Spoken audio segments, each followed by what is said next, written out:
Welcome back to Second and Short. It is Friday, May 2nd, 2025, and we're back to the studio. We're back in the studio. It's been a little bit of a break. The NFL draft has come and gone. We've both certainly got our own opinions on how our teams handled things and how some other things have been handled. We are officially over a month into the MLB season. Aaron Judge has not let up, no surprise, and neither has the excitement. It has been an amazing start to the MLB season. Liverpool have been crowned champions of the Premier League with just 4 match weeks left, but the Premier League season is far from over. I know me and Luke are in the fits of it with our two teams, and the semifinals of the Champions League sure got interesting and have set up some interesting matchups for next week's second leg, so I'm excited to talk about those as well. Luke, how are you doing? We're back. This has definitely been a weird 2 episodes with the draft special last week and then me and Colin from our balcony in Myrtle Beach, but we're back here. We're back in the swing of things. Now starts just a marathon run right here in the studio. Dude, well, first of all, I'm going to be moving back to be next to you. I can smell and touch Grayson in a couple weeks whenever we're doing this podcast. Maybe so that's you won't exciting. Touch me. Maybe. Depends on what we're talking about, man. It could get crazy. Right. The vacation episode was great. I love the vacation episodes. Y'all had a sick balcony, by the way. Thank you. I would have been in love with that balcony if I was on that trip. But seemed like y'all had a great time. I'm glad to be back with you in our online webcam podcast. Yeah. But yeah, I'm just I'm in a great mood. Took my last final today. I have one more assignment left. It's awesome. It's awesome. And I wanted to show you this as well. Check out a coworker got this for my birthday. Oh, the short porch. Yeah, the short porch t-shirt. That's awesome. I like that. Yeah. Well, okay, so before we move on from anything, I want to just thank everybody that tuned in for Thursday's draft special. We did it on YouTube and TikTok. I loved it. We had a blast. I think there was some amazing moments. I mean, the moment when the Falcons traded up was unbelievable. Always the Falcons. It's always the Falcons. But then again, you're there sharing the spotlight with 3 Falcons fans, so it's kind of that's going to happen. But even you had a great reaction. I mean, it was definitely my reaction a surprise. Was no reaction. I was lost for words. Yeah, you certainly looked dumbfounded in the screenshot. But feel free if you want to go back and find your team's draft pick or maybe just a crazy draft pick you want to go see our reaction to. I think it's well worth the time to just kind of swipe through and see where it's at. Nathan did a good job of showing like what team was on the clock on the screen, so you should be able to find it pretty easily on YouTube. So feel free to go back and look at that because I thought it was so much fun and it was an absolute blast. I'll go ahead and just kind of tease this stuff. So for the rest of May, first of all, Luke's going to have a Premier League Team of the Month coming out next week, right? Is that? Yes. Yes. So Luke's got a Premier League Team of the Month coming out next week for the month of April. And then at the end of May is when some things start ramping up midweek content-wise, content outside of the podcast as the summer begins. We got some very fun stuff that we're planning on. And if you tuned in last year and you were around the channel and you were subscribed last year, you know that we had some fun. We did some things out of the studio. We did some games here. Colin and Luke in the immaculate grids going back and forth was a lot of fun. And me, Nathan, Luke, Colin, even Mike, we've talked about a ton of different content ideas for the summer. So we're going to be doing weekly content every single week for all of June, July, and into August. And that's going to parlay straight into the start of the new season of the College Football Show.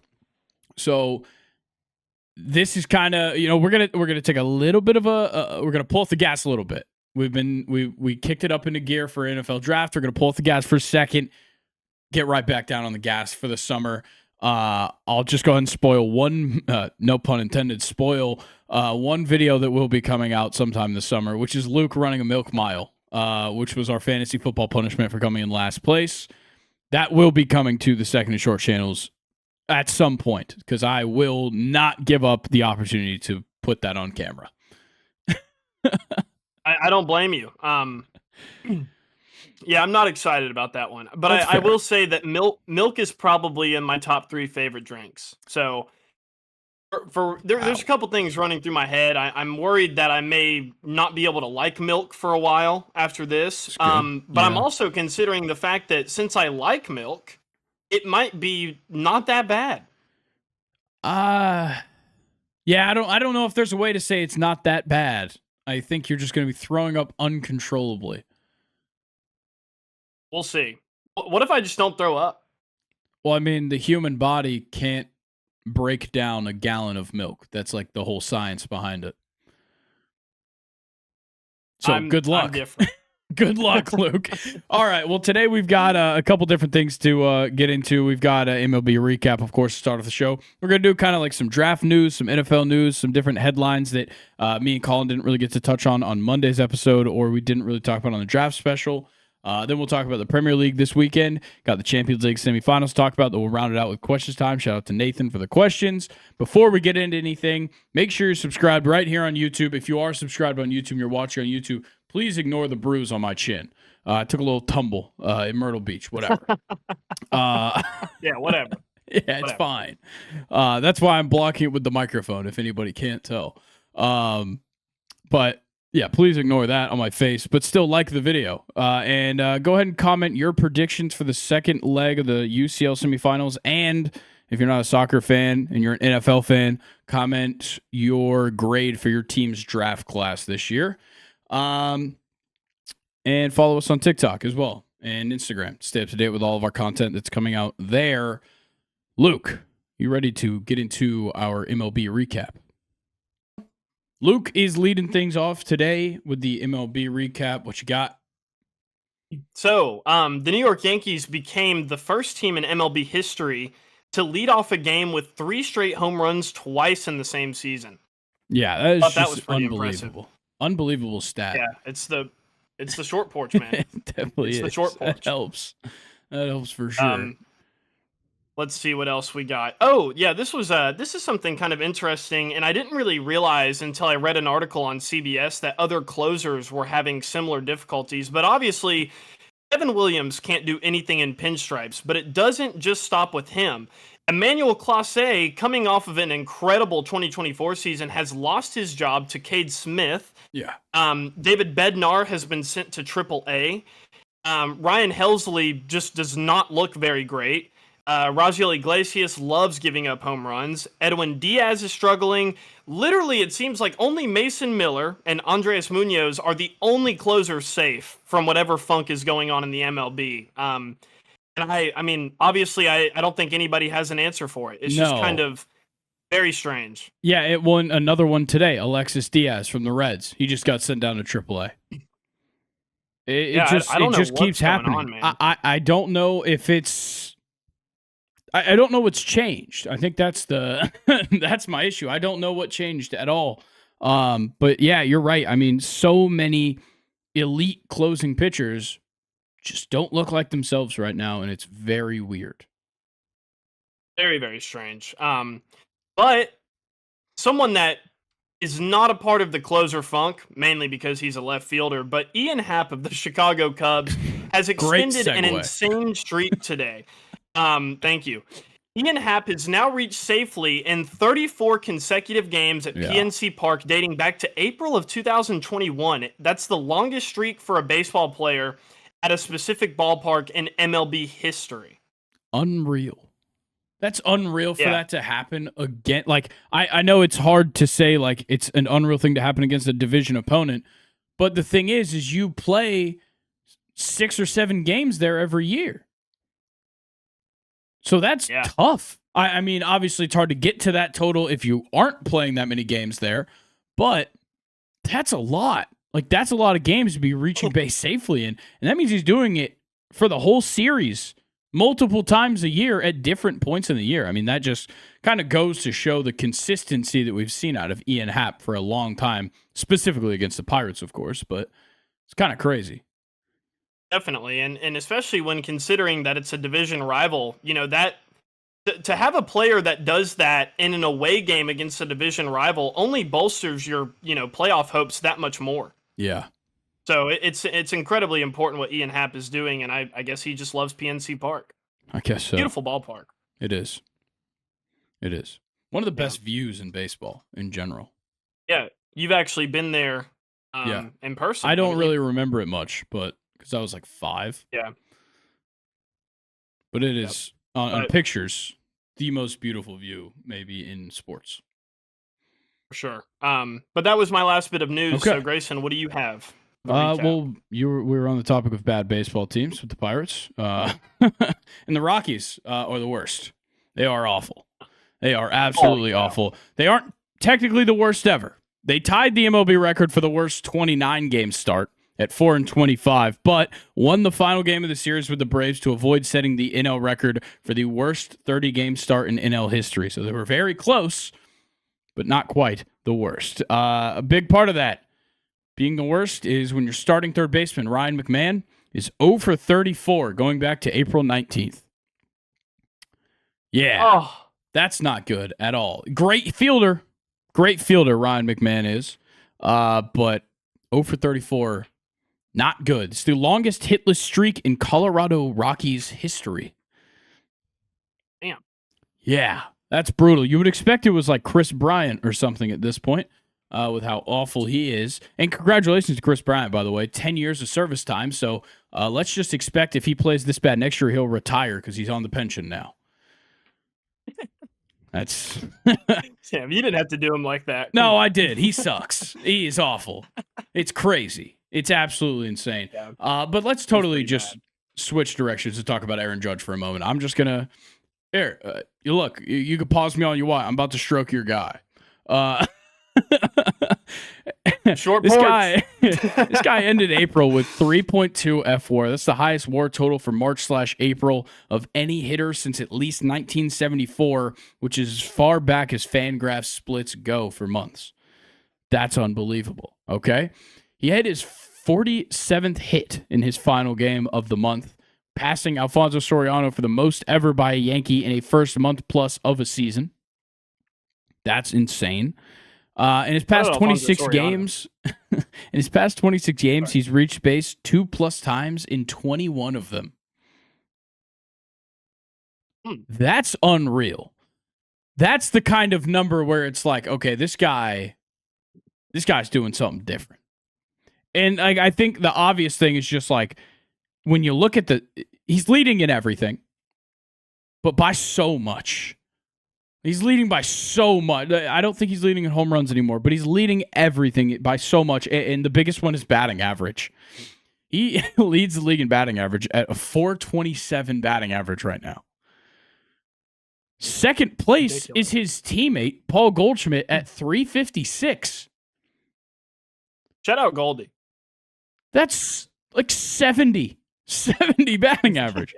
There's guys starting right. I bet Ryan McMahon's batting 70 right now. Yeah. He's batting the difference between Judge and Goldschmidt.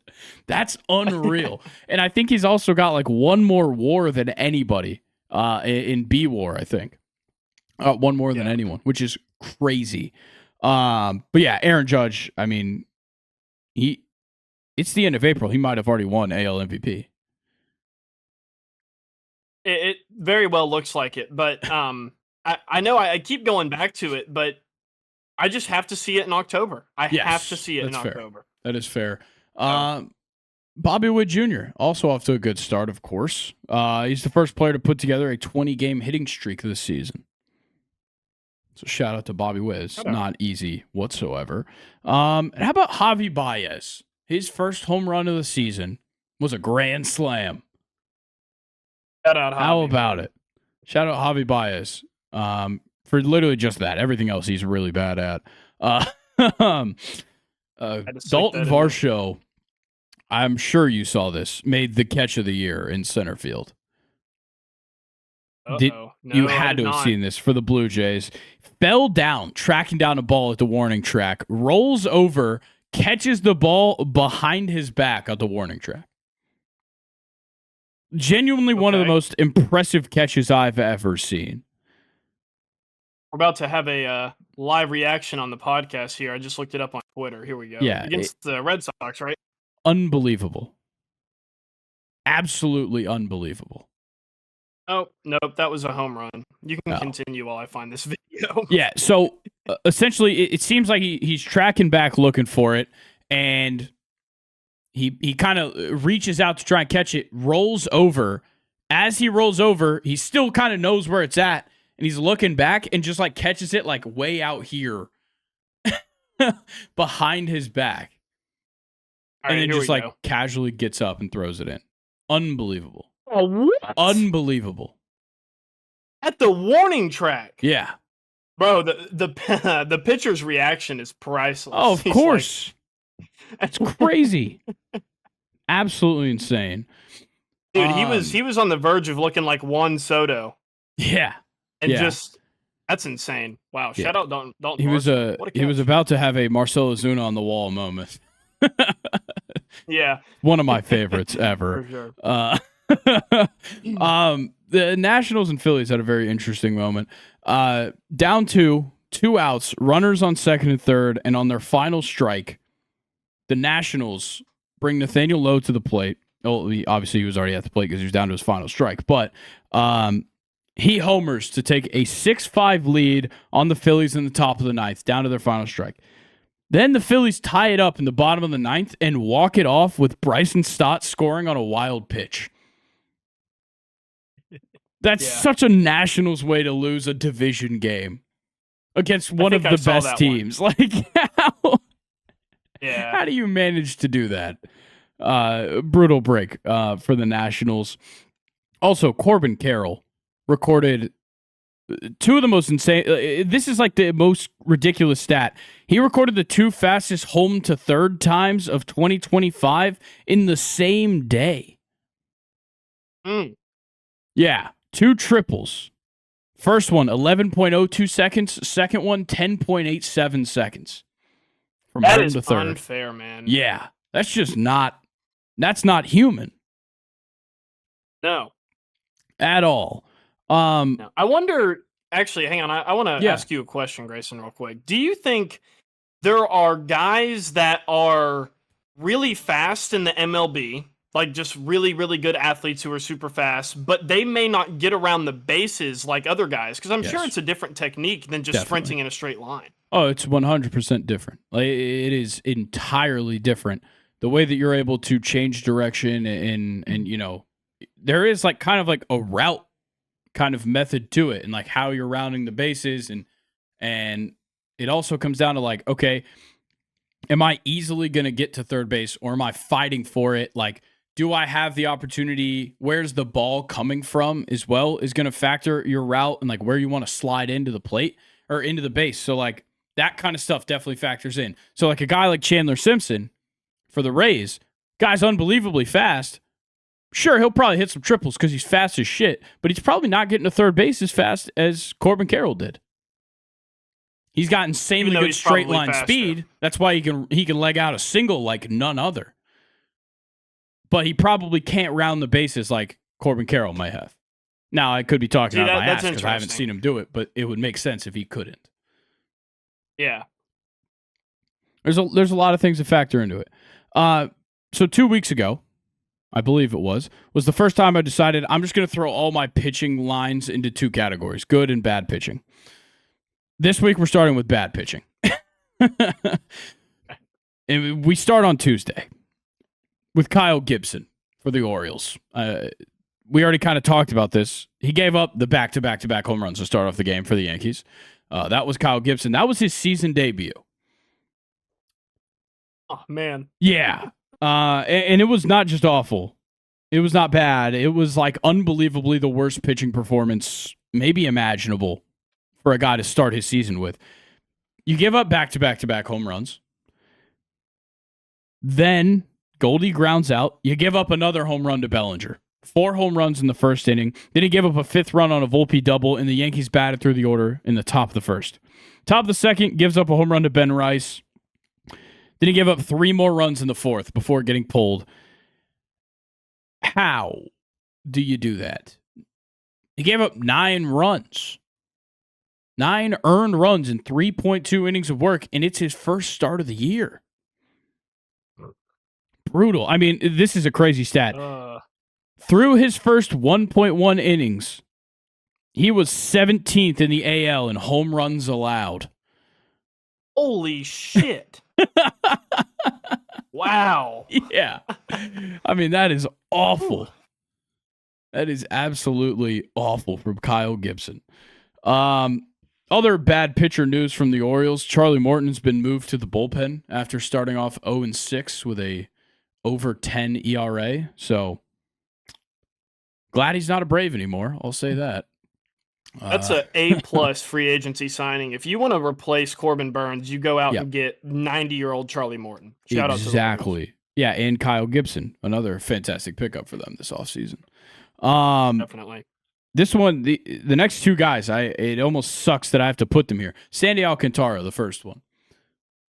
Awful day, and I'm going to talk about it a little bit. 2.2 innings pitched, 7 hits, 7 runs, all earned, 5 walks, 2 strikeouts on 79 pitches, only threw 43 strikes. And he said that against physically, who? The Dodgers. Sorry, it's the Dodgers, but still, he said after the game, physically he feels great, but he essentially just said, like, I don't have it right now. That's a bummer. Yeah, I hate that. Yeah, and I thought this was super interesting, and it's something that nobody would talk about unless you have the perspective of a former player. Trevor Plouffe, who I love, by the way, fantastic for baseball media, yes. Just in general. He was talking about Sandy Alcantara's start and said that Sandy was charged with 3 wild pitches in this game that were not wild pitches. He said that Agustin Ramirez, the catcher, was not giving him a good target, and the setup was bad. And Plouffe said, in quotes, I could not believe how bad that catching was. Ow. Yeah. So that's a factor that not a lot of people talk about. When you go through these guys, especially around the league, that are pitching well, a lot of them have very good catchers. Maybe not catchers you've heard of because you don't really look at defensive metrics. You don't look at framing or whatever it is. But, there are guys that have made their money in the big leagues just being a good catcher. There's a lot of them. And if you don't have that, which clearly the Marlins, like we've talked about for years now, didn't prioritize helpful moves in the offseason, then you're sticking your former Cy Young winning pitcher with an awful catcher, and it's just hurting him.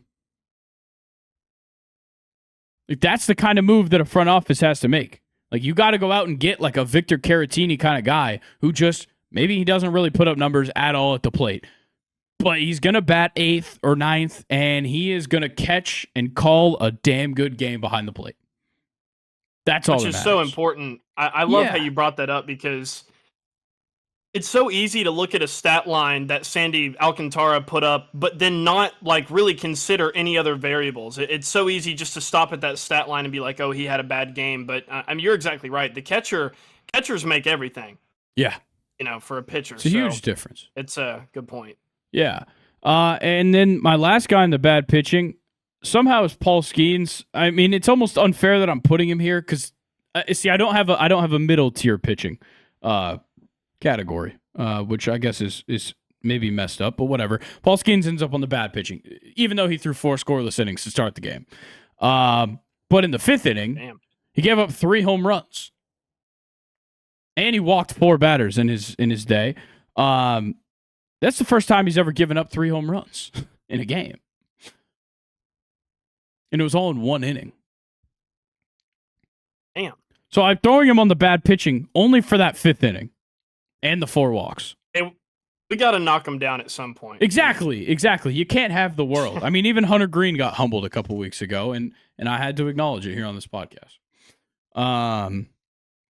But now it's time to talk about good pitching. And somehow we're also leading off with an Oriole.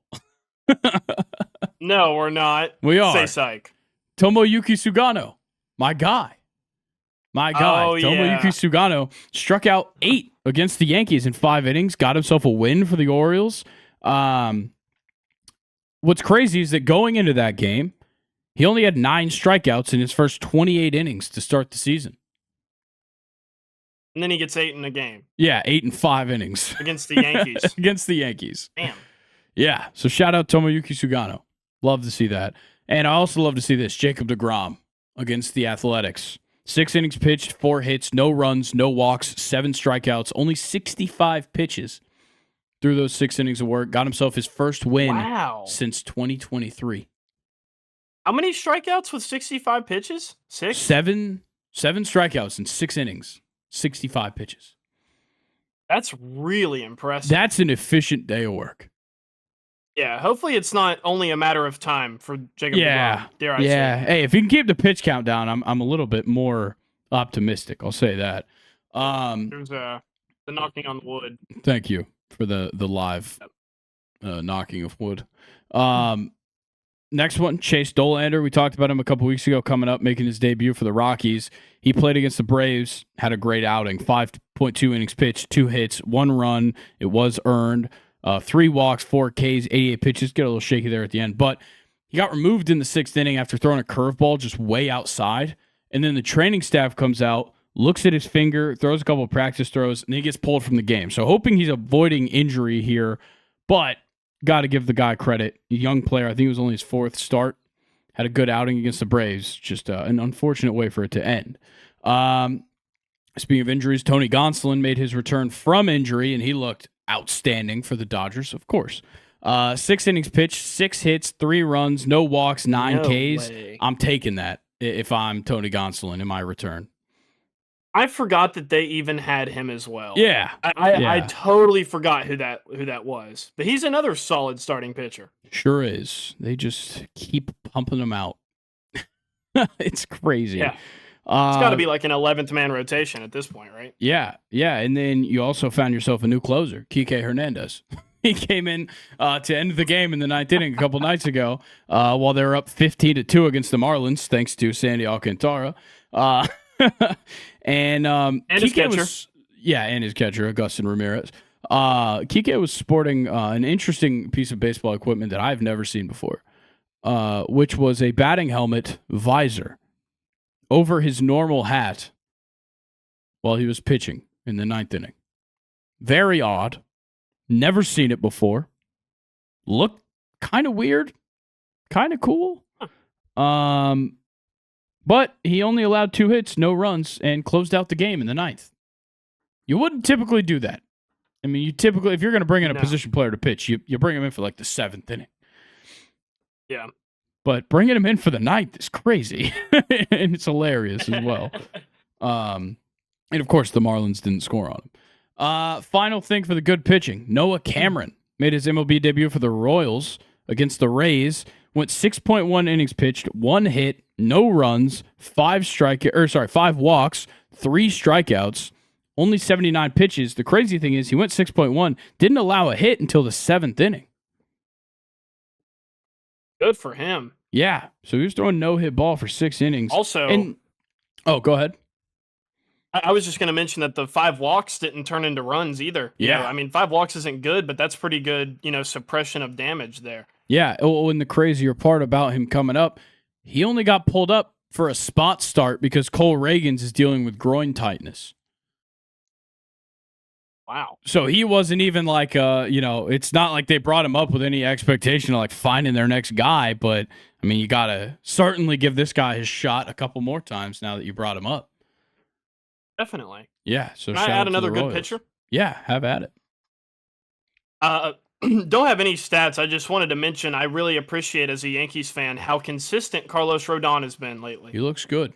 Been really good. Yeah, he looks really good. Have you seen the 2 new City Connect jerseys we got in the past week? The White Sox and the Marlins. Don't tell me.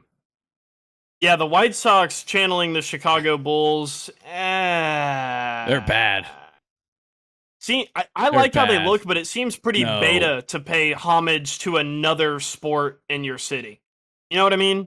Like, we're not good enough, but the Chicago Cubs in the 90s were good, so we're going to honor them.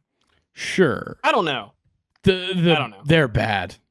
They're really bad jerseys. Grayson, you have the worst jersey takes. Not true. The worst.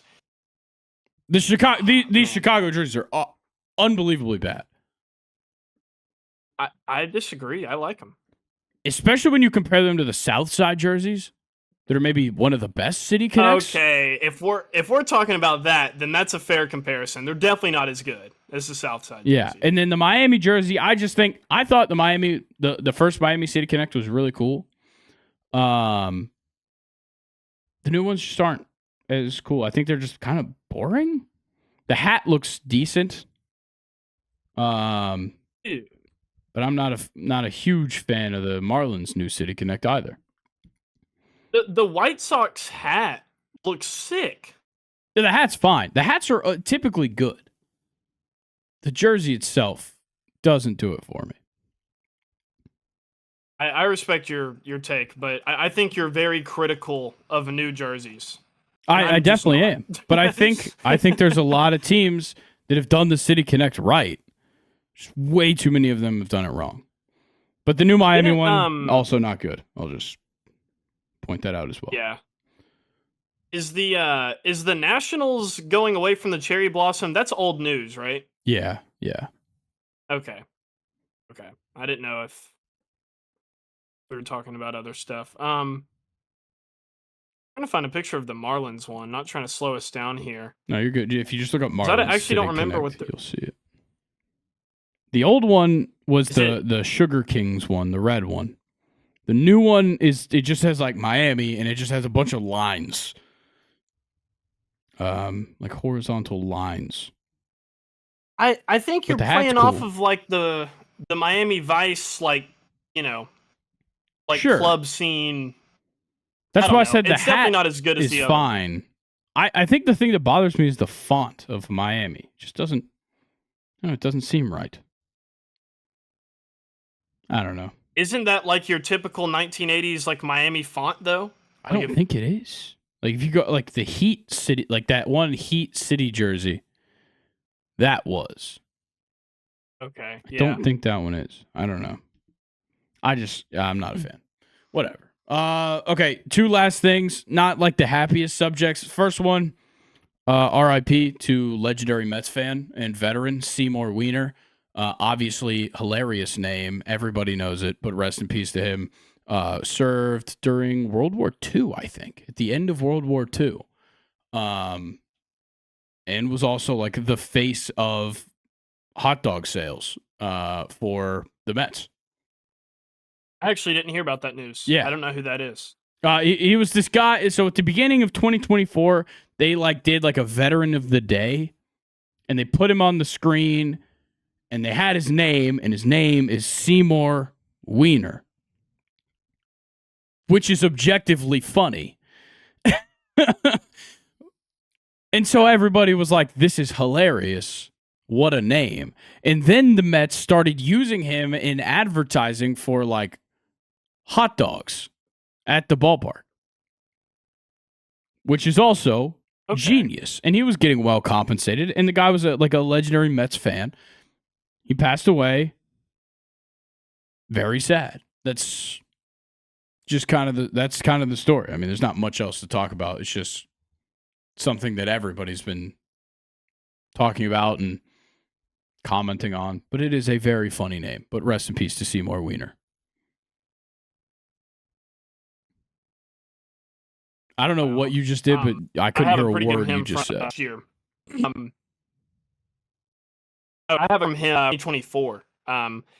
So the Mets would especially use him during a dollar hot dog night. Yeah. And he's quoted saying, "To me, it's been so enjoyable. In no way does it annoy me. Just look at all the notoriety I get out of it." Yeah. That's awesome. I love it. That's awesome. So rest in peace to Seymour Wiener. Yeah. Rest in peace. Okay, last thing. Once again, not fun to talk about. Really scary situation that happened at the Pirates game. How crazy is it? We were literally talking about PNC Park earlier. And I was like, oh, that's a beautiful view. Man, okay. A man, I believe 30-year-old man, fell off the Clemente wall at PNC Park. It's a 21-foot high wall. Fell off that wall in the middle of a play. Hit the ground, was not moving. The play continued. Then, of course, once the play was over, they stopped, and there was a quite a delay.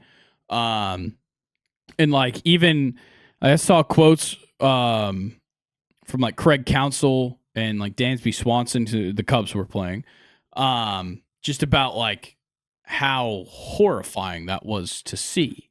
I mean, Craig Counsell even said, like, Craig Counsell straight up watched it happen. Like, that is horrifying. And the man that did fall off the wall is, as of this morning, still in critical condition. Just so scary. I mean, we've it's crazy that this isn't the first time something like this has happened. We had the guy, I don't know how long ago it was, but the guy that fell off the second deck at the Red Sox game, and died, like, I think on the scene. Wasn't that close to Josh Hamilton? Weren't they playing the Rangers or something? Maybe. With that one? I do think it was early 2010s, maybe. But, yeah, it's just so scary. And it is one thing where, like, you don't think about kind of the construction of baseball stadiums in particular. When you're looking at any sports, baseball in particular, it is relatively dangerous to be in the outfield. I mean, we just talked about Fenway. It wasn't the Green Monster, but I mean, the Green Monster is very high from the ground. And like every wall in all of Major League Baseball, for the most part, except for like portions, are pretty tall walls. And like that's a far fall. Now, it's not supposed to be easily accessible to fans, and there's supposed to be safety precautions put in place so that things like that don't happen. But these things can happen, which is very scary. Definitely. I remember, I think it was either 2015 or 2016. I'm actually not sure if I've ever talked about this on the podcast, but my dad took me to go see the Yankees play the Braves at Turner Field. And A-Rod came up to pinch hit, and I was really excited because he's, one of my favorite Yankee players of all time. The whole reason that I like the Yankees is A-Rod. He gets intentionally walked, and, the Yankees fans are going crazy, booing. The Braves fans are obviously booing A-Rod because he's Alex Rodriguez. And we noticed that there's a lot of security crew that's standing around a set of stairs right behind home plate. And then word ended up spreading around the ballpark that a fan had fallen while booing A-Rod. Later came out that he was a Braves season ticket holder who was just leaning over the wall, shouting at A-Rod, and he fell right where the Braves families, like where the players' families sit. It's crazy.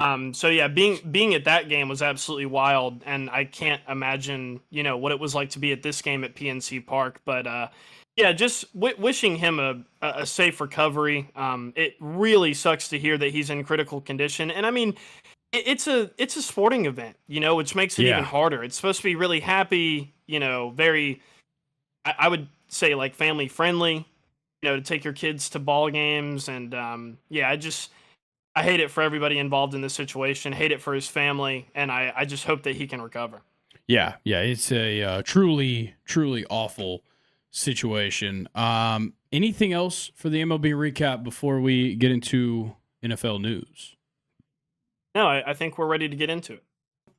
Now over to some NFL news. We're going to start off with some draft stuff. I just have like a couple different things. We're obviously going to talk about Shedeur Sanders. Got some prank call stuff to talk about because it's more than just Shedeur that got prank called, by the way. And then a few other just kind of headline things, some things that maybe slipped through the cracks with me and Colin's episode on Sunday. So we're going to start off with Shedeur Sanders. Obviously, the hot topic is that he dropped all the way to 144th overall to the Browns. He was their second quarterback of the draft.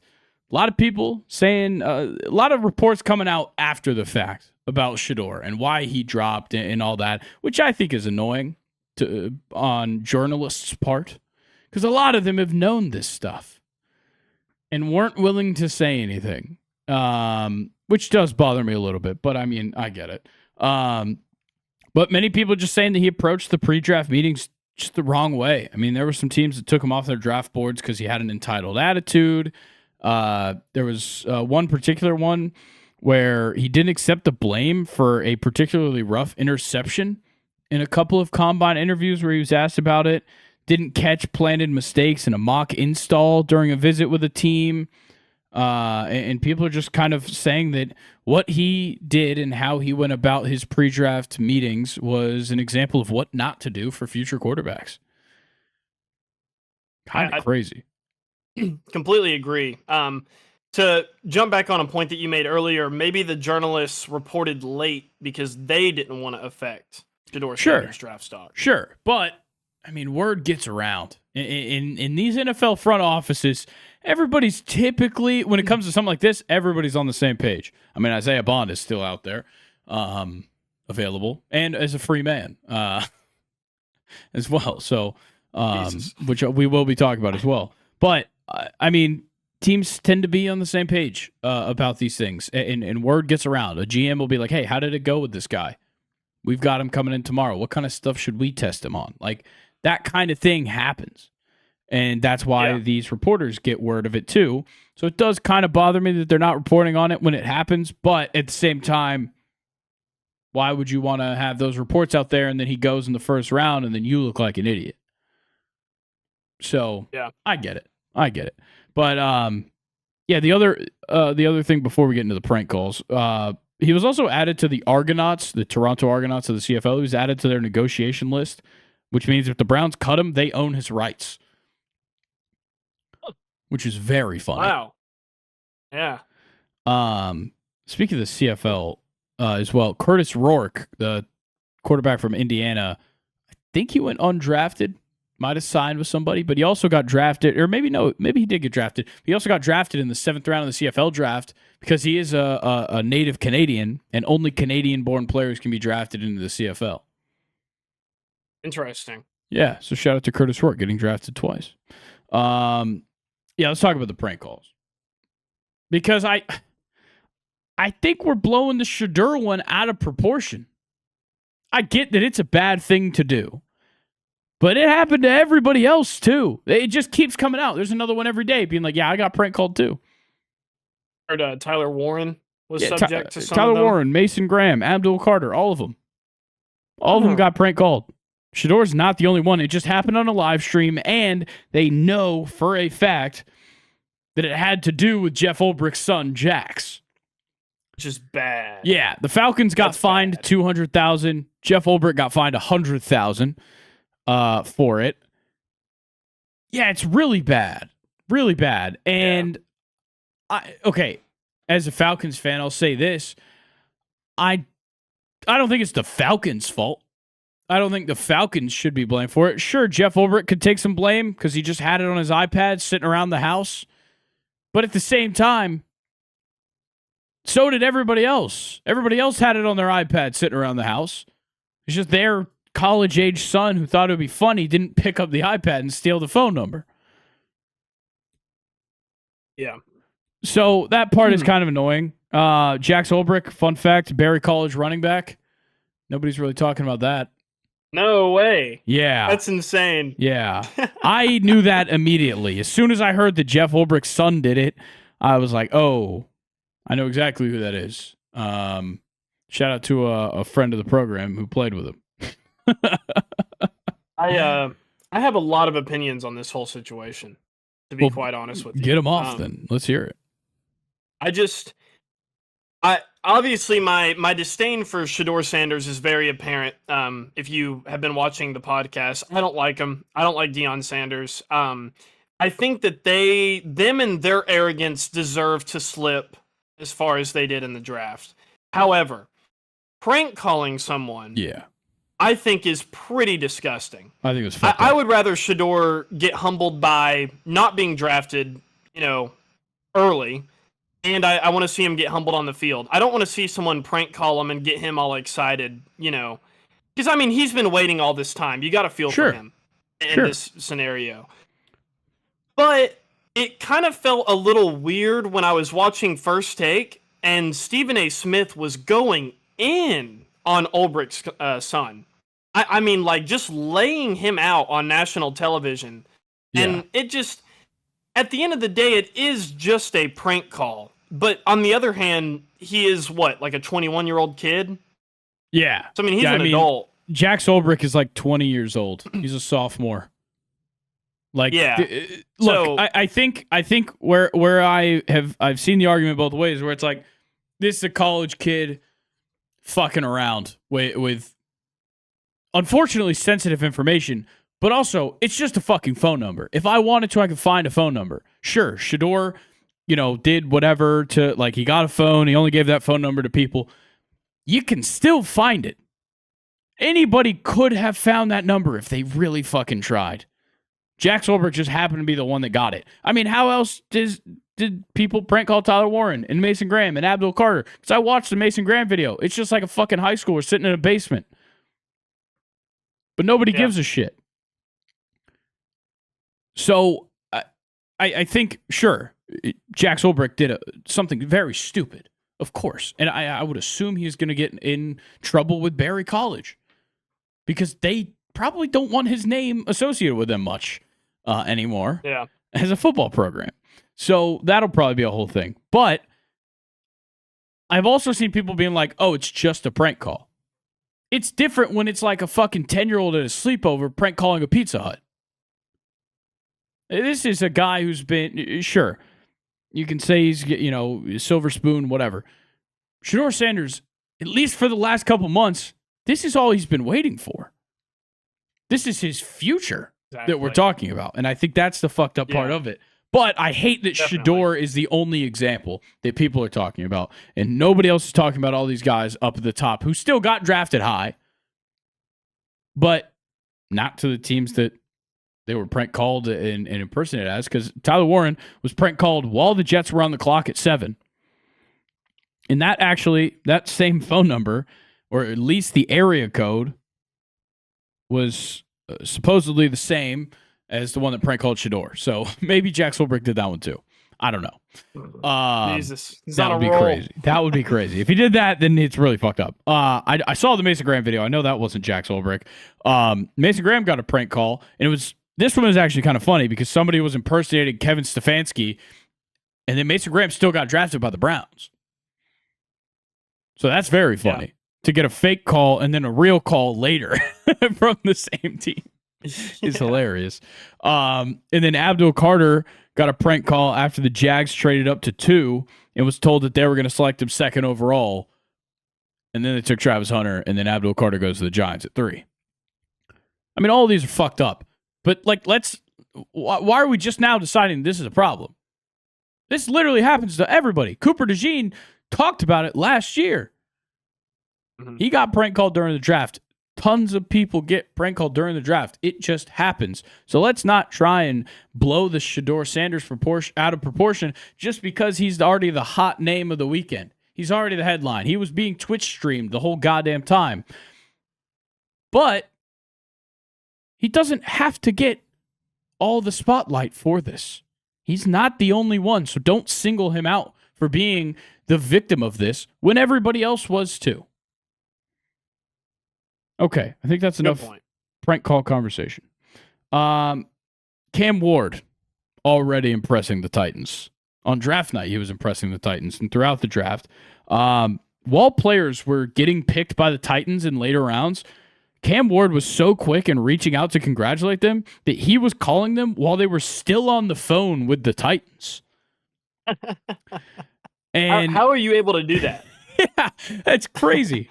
It's insane. But he was also actively texting the GM, Mike Borgonzi, during the draft, just talking about players that they were picking up. I like that a lot. I already love that. Like Cam Ward, that's a good start. It's a good start to your career. Yeah. Obviously, you got to play football first, but it's a good start. Then another thing with Abdul Carter, quickly got shut down by Lawrence Taylor requesting number 56. Oh, that was wild. I mean, absolutely look, wild. Abdul Carter should not have done that in the first place.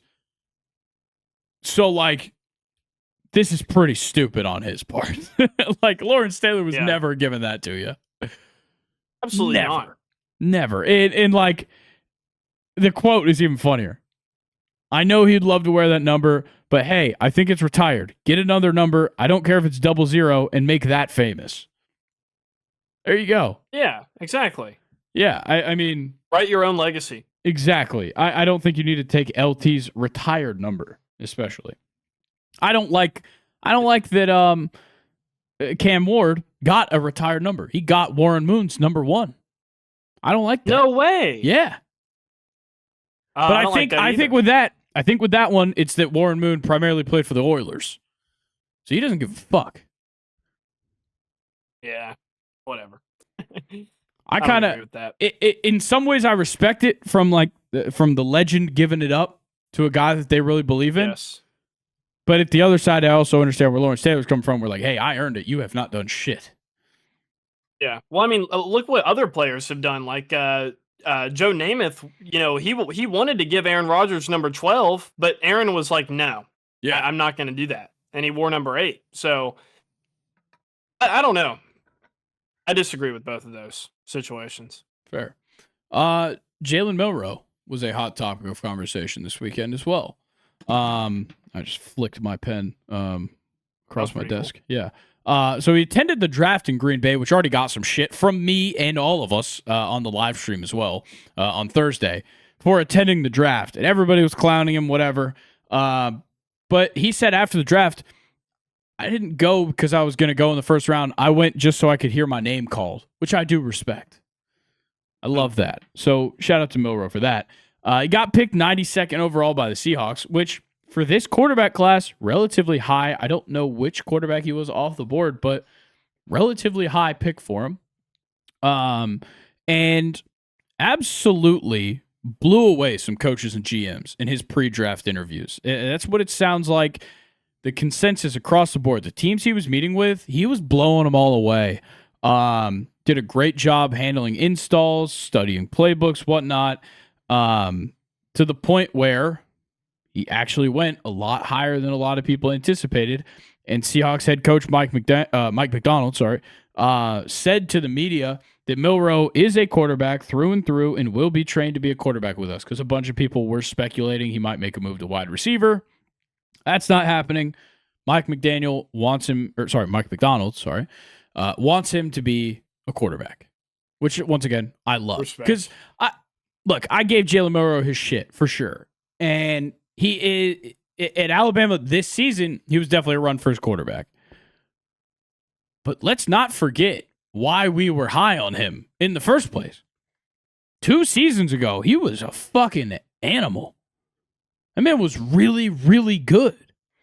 And then he had a full coaching change, and half his team transferred out, and all of a sudden he's shit. Duh. I mean, it makes sense. So let's not forget about the good side of Jalen Milroe that we saw for multiple years. I mean, I think it's almost commendable that Milroe didn't leave. That Milroe didn't leave Alabama when Nick Saban retired. He stayed. He held it out. He tried it out with DeBoer. It didn't work. I think it didn't work way past Jalen Milroe. He wasn't the only thing that didn't work last year for Alabama. So definitely. I don't mind this at all. I really do think there is some upside to Jalen Milroe. And, being in Seattle, they traded off Sam Howell for some picks in this draft. So it's really just him and Darnold. Which I like. They're in a good spot there. Agreed. The Bills, they had some people weren't happy with how they addressed the draft, particularly just their fans. Heavily expected them to draft a wide receiver this year. Didn't happen. They went full defense, which was a pressing need, by the way. We talked about it in our recap. Their defense gave up points. It just was not as good as it probably should have been. And their GM, Brandon Beane, went on local radio on Monday and just started his radio hit off hot with a strong response to the criticism. I got quite a few quotes here I'm going to try and run through. Some long quotes, by the way. Well, you guys were bitching in 2018 about Josh Allen. You guys wanted Josh Rosen, and now you guys are bitching that we don't have a receiver. We just scored 30 points in a row in 8 straight games. A year ago, I get you guys asking why we didn't have receivers, but I don't understand it now. You just saw us lead the league in points. When you add all the postseason, no one scored more points than the Buffalo Bills, including the Super Bowl champions. So you just saw us do it without Stephon Diggs. Same group. How is this group not better than last year's group? Our job is to score points and win games. Where do we need to get better? Defense. We did that. So I get it. You have you got to have hold on, wait. So I get it, you got to have a show and you got to have something to bitch about, but bitching about wide receiver is one of the dumbest arguments I've heard. Respect. On live radio. Love that. Just he's absolutely right. got after him because he literally came on right after the guys that were hosting him were bitching about him not taking a wide receiver. And he just straight up put him in their place, which I love. Shout out to Brandon Bean. By the way, I love the Bills draft class. Me and Colin talked about it plenty on Monday's episode, but that Bills draft class is awesome. I don't care that they didn't get a wide receiver. They just signed Elijah Moore. Maxwell Harrison's going to be a dog. Yes, love Harrison. Last thing with the draft, Isaiah Bond went undrafted. Got both of those predictions right, by the way. Bond and Shiloh Sanders, both going undrafted. You've said that on 2 separate podcasts now. Yeah, plus the draft special. So happy about it. His case, not going well at all. It actually just keeps getting worse. An article written by one of the local Texas news stations included an interesting quote from an affidavit where Bond said, "Alcohol makes me do things." Oh. That is not a quote anybody wants to hear in a sexual assault case. Like, that's maybe one of the worst quotes you could have without just being like, I did it. Yeah, definitely. That's so bad. Where is his lawyer? Who is... Shut your mouth. Yeah. Stop talking. Yeah. Crazy. Absolutely insane. So yeah, it's safe to say Isaiah Bond, if how bad he was at the combine wasn't bad enough, I don't really see much of a career for him right now in the NFL. Don't think that one's going to happen. I think that ship has sailed. All right, that's all I've got for draft stuff. Let's talk about regular NFL stuff. And we'll lead off with let's lead off with what you had for us about Henry Ruggs, considering we're talking about Isaiah Bond. Yeah, perfect segue. Let's go ahead. Henry Ruggs is training for the NFL or an NFL return while in prison. I don't really have much information to back that up. I don't know how long he's supposed to be in prison for. Me neither. It's interesting. I mean, I guess like, are we allowed to say that we respect this? Like, I mean, I don't respect him. No. I respect that he's still working on himself. I can appreciate that. Yeah. But, like, definitely, he's a bad guy. What he did was wrong. There's a reason he's in prison. Yeah.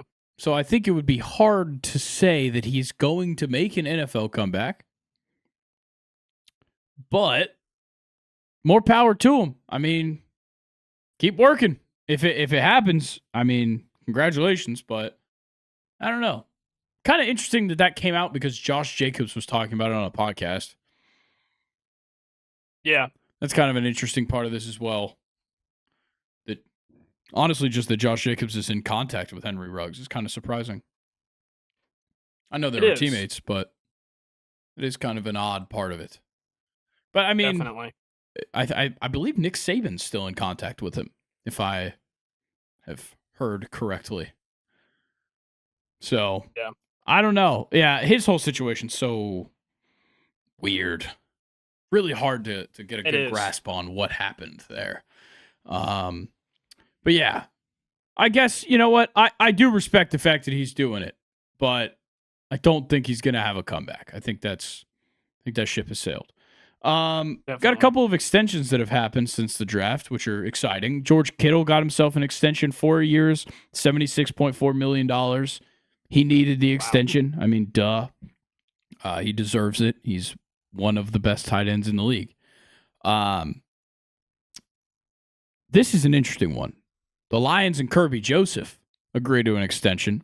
4 years, $86 million. Now, I understand positional value and such. He's the highest paid safety in NFL history now. I understand positional value. In what fucking world is having Kirby Joseph bigger than having George Kittle? I mean, that's crazy. I don't even know what to say. That's an insane amount of money. But Kirby Joseph was a baller last year. That's a lot of money. Definitely. It's a lot of money. I mean, I'm sure that he probably was like, well, you guys know I'm going to be getting fined a lot for deliberately injuring other players, so I'm going to need more money to take care of the fines. Yeah. I'm so surprised by that move. I'll be honest. And the Lions too. You're going to have so many more. What about Brian Branch? I mean, they coexist pretty well. I mean, they do, but like, how are you going to be able to afford other guys that are probably going to contribute more consistently to your team? Yeah, I mean, they've certainly got some decisions to make over the next couple of years because, Hutch is going to be eligible for an extension next year. Gibbs the year after that. Branch is that same year after that. Same with Laporta. I mean, there's a lot of guys that are going to have to get paid. You're going to have to figure out the quarterback situation in a couple of years as well. I mean, Goff isn't going to be around forever. So, it's an interesting position they are putting themselves in, paying Kirby Joseph this much money right now. But he deserves it. He does. He deserves the number. I'll be honest. It's just a lot for the Lions to pay him right now. Definitely. Next extension, once again, fantastic move. Vikings bringing back Andrew Van Ginkel for another year, for 1 year, $23 million extension. I think $22.5 million guaranteed. Holy shit! So he's getting his bag regardless. So shout out to Andrew Van Ginkel. I mean, this guy's a baller. Had an outstanding year. Yeah, certainly earned it. At a couple other signings, the Bills signed Elijah Moore, one more free agent. Gets off the board. There we go. They addressed wide receiver. Are you happy now? You guys happy now? Yeah. Now you have Elijah Moore. I mean, he caught a career high in passes last year in Cleveland. So shout out to Elijah Moore. Really? Yeah. Wow. Yeah. And then the Steelers signed Robert Woods. That's fun, right? No, not at all. Nathan had read me a tweet while we were driving back. I believe it was Robert Woods is the Allen Robinson of Van Jefferson's, or maybe that Robert Woods is a Van Jefferson of Allen Robinson's, which I couldn't agree more either way. But the funny thing is that all three of them, I believe, have been Steelers now and Rams. I think Allen Robinson was a Ram at one point. Definitely. Yeah, he was. So all three of them, both have been Steelers and Rams. Yeah, I mean, Robert Woods does nothing. That does nothing for the Steelers at all, whatsoever. No. We had a couple of guys get their fifth year options picked up. Ravens picked up Kyle Hamilton's 5th-year option, but they did decline Tyler Linderbaum's option, which I thought was interesting. But their GM Eric DaCosta did say that he intends to reach deals with both of them before the end of this season. So be on the lookout for that. Falcons picked up Drake London's 5th-year option, of course. Can't wait. Can't wait to pay Drake. I'll say it. I know we're way over the cap right now, but once that Kirk contract is off the books, we will be paying Drake London. Yes. Probably the whole $40 million. Yeah. The Chiefs picked up the 5th-year options on Trent McDuffie and George Karlaftis. Once again, of course. I mean, I'll be honest, you don't make it to 3 straight Super Bowls without those guys. Yes. Those were 2 key contributors. This one was sad news to me, at least. Jordan Travis announced his retirement from football, which sucks. He was a 5th-round pick in last year's draft to the Jets, coming off of a broken ankle at the end of the season for FSU. Gets drafted, goes to the Jets. They tried to speed up his rehab, was the report. They tried to speed up his rehab from this ankle because they wanted him to be ready to go to be the backup for Rodgers in case something else happened. In September, he got hurt and just can't get back to 100% and has to retire. And that is just not a good look. Awful. And it all points to the Jets speeding up the rehab as well, which does definitely, it makes it look even worse. Yeah. Probably a good thing that they had a lot of changes to that organization this offseason.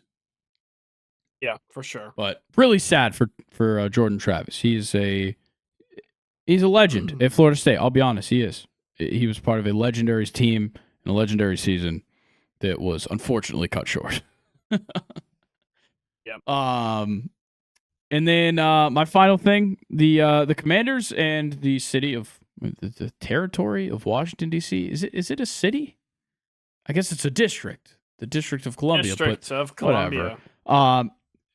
The Commanders in the area they play in have agreed to a nearly $4 billion stadium deal. So they were in Maryland. Their stadium was in Maryland. It will be back into the confines of the District of Columbia, and it'll be right near the old RFK Stadium that they used to play in. The renderings are interesting. Obviously, nothing ever turns out like the renderings. I mean, we all know that. But they have a glass roof. I hate that, just for starters. I mean, ask Jerry Jones about putting too much glass in your building and how that goes, because they were literally blinding their quarterback for half of the game. Good point. But cool thing about the glass roof, so it's a roof and it kind of wraps over one end of the stadium, and through that part, you just see the U.S. Capitol building. Oh, that's pretty sick. That's pretty sick. Yeah. That is but pretty also, sick. when the sun's over there, Jaden Daniels can't be getting blinded 2 quarters a game. I mean, we can't have that happening. So we'll have to figure something out there. Whoever's building the stadium for the Commanders. But very excited for the Commanders. Things are really going their way right now, aren't they? They get bought. They get a new head coach, get a new GM, and all of a sudden, it's just working. It's kind of crazy because they've been an interesting franchise for a long, long time. Interesting in a lot of ways. Lives. A lot of ways they are interesting. I mean, Dan Schneider, dickhead of the Decade Award. The guy that preceded Dan Schneider was fucked. Yes. That guy was like a real dirty piece of shit. Oh, yeah. I can't remember his name, and I don't even want to say it. I don't feel like it's worth my time looking up. Anything else we need to cover in the NFL? I don't think so. You need to talk Steelers? about. Yeah, you need to talk about the Steelers. So let's just. I'm gonna let you roll. Yeah, really happy with our draft. If you guys watched the draft night special, you could probably tell that I was very confused with the Derek Harmon pick in the first round. But you know, the more that I've thought about it, and after Grayson's reassurance, I do think that it was a pretty good pick. So you have Cameron Hayward still getting much, much older, but still playing at a high level, which I think makes him the perfect mentor for Harmon on the defensive line. He led all of college football in quarterback pressures as a defensive tackle. Okay, Mean Joe Green. Thought that was pretty insane. Yeah. Also, my condolences to his family with the passing of his mother shortly after his pick was announced. But I do want to mention that he has now been born into the Steelers family, who I know will take care of him and his real family during this time. So my condolences to him. Welcome to Steeler Nation. In the third round, Grayson, you know I like this one. We got the guy that I wanted, Caleb Johnson, running back from Iowa. And he doesn't even have to be the star right away. We have Jalen Warren and Kenneth Gainwell to back him up, and Cordero Patterson is still a Steeler as well. In 2024, he set the Iowa record with 23 total touchdowns in a season. He was unbelievable. So I love Caleb Johnson. Big fan of Caleb Johnson. The only thing that I have against him is it doesn't seem like he really does anything exceptionally special. He's just a really good kind of balanced running back. Yeah, I would agree with that.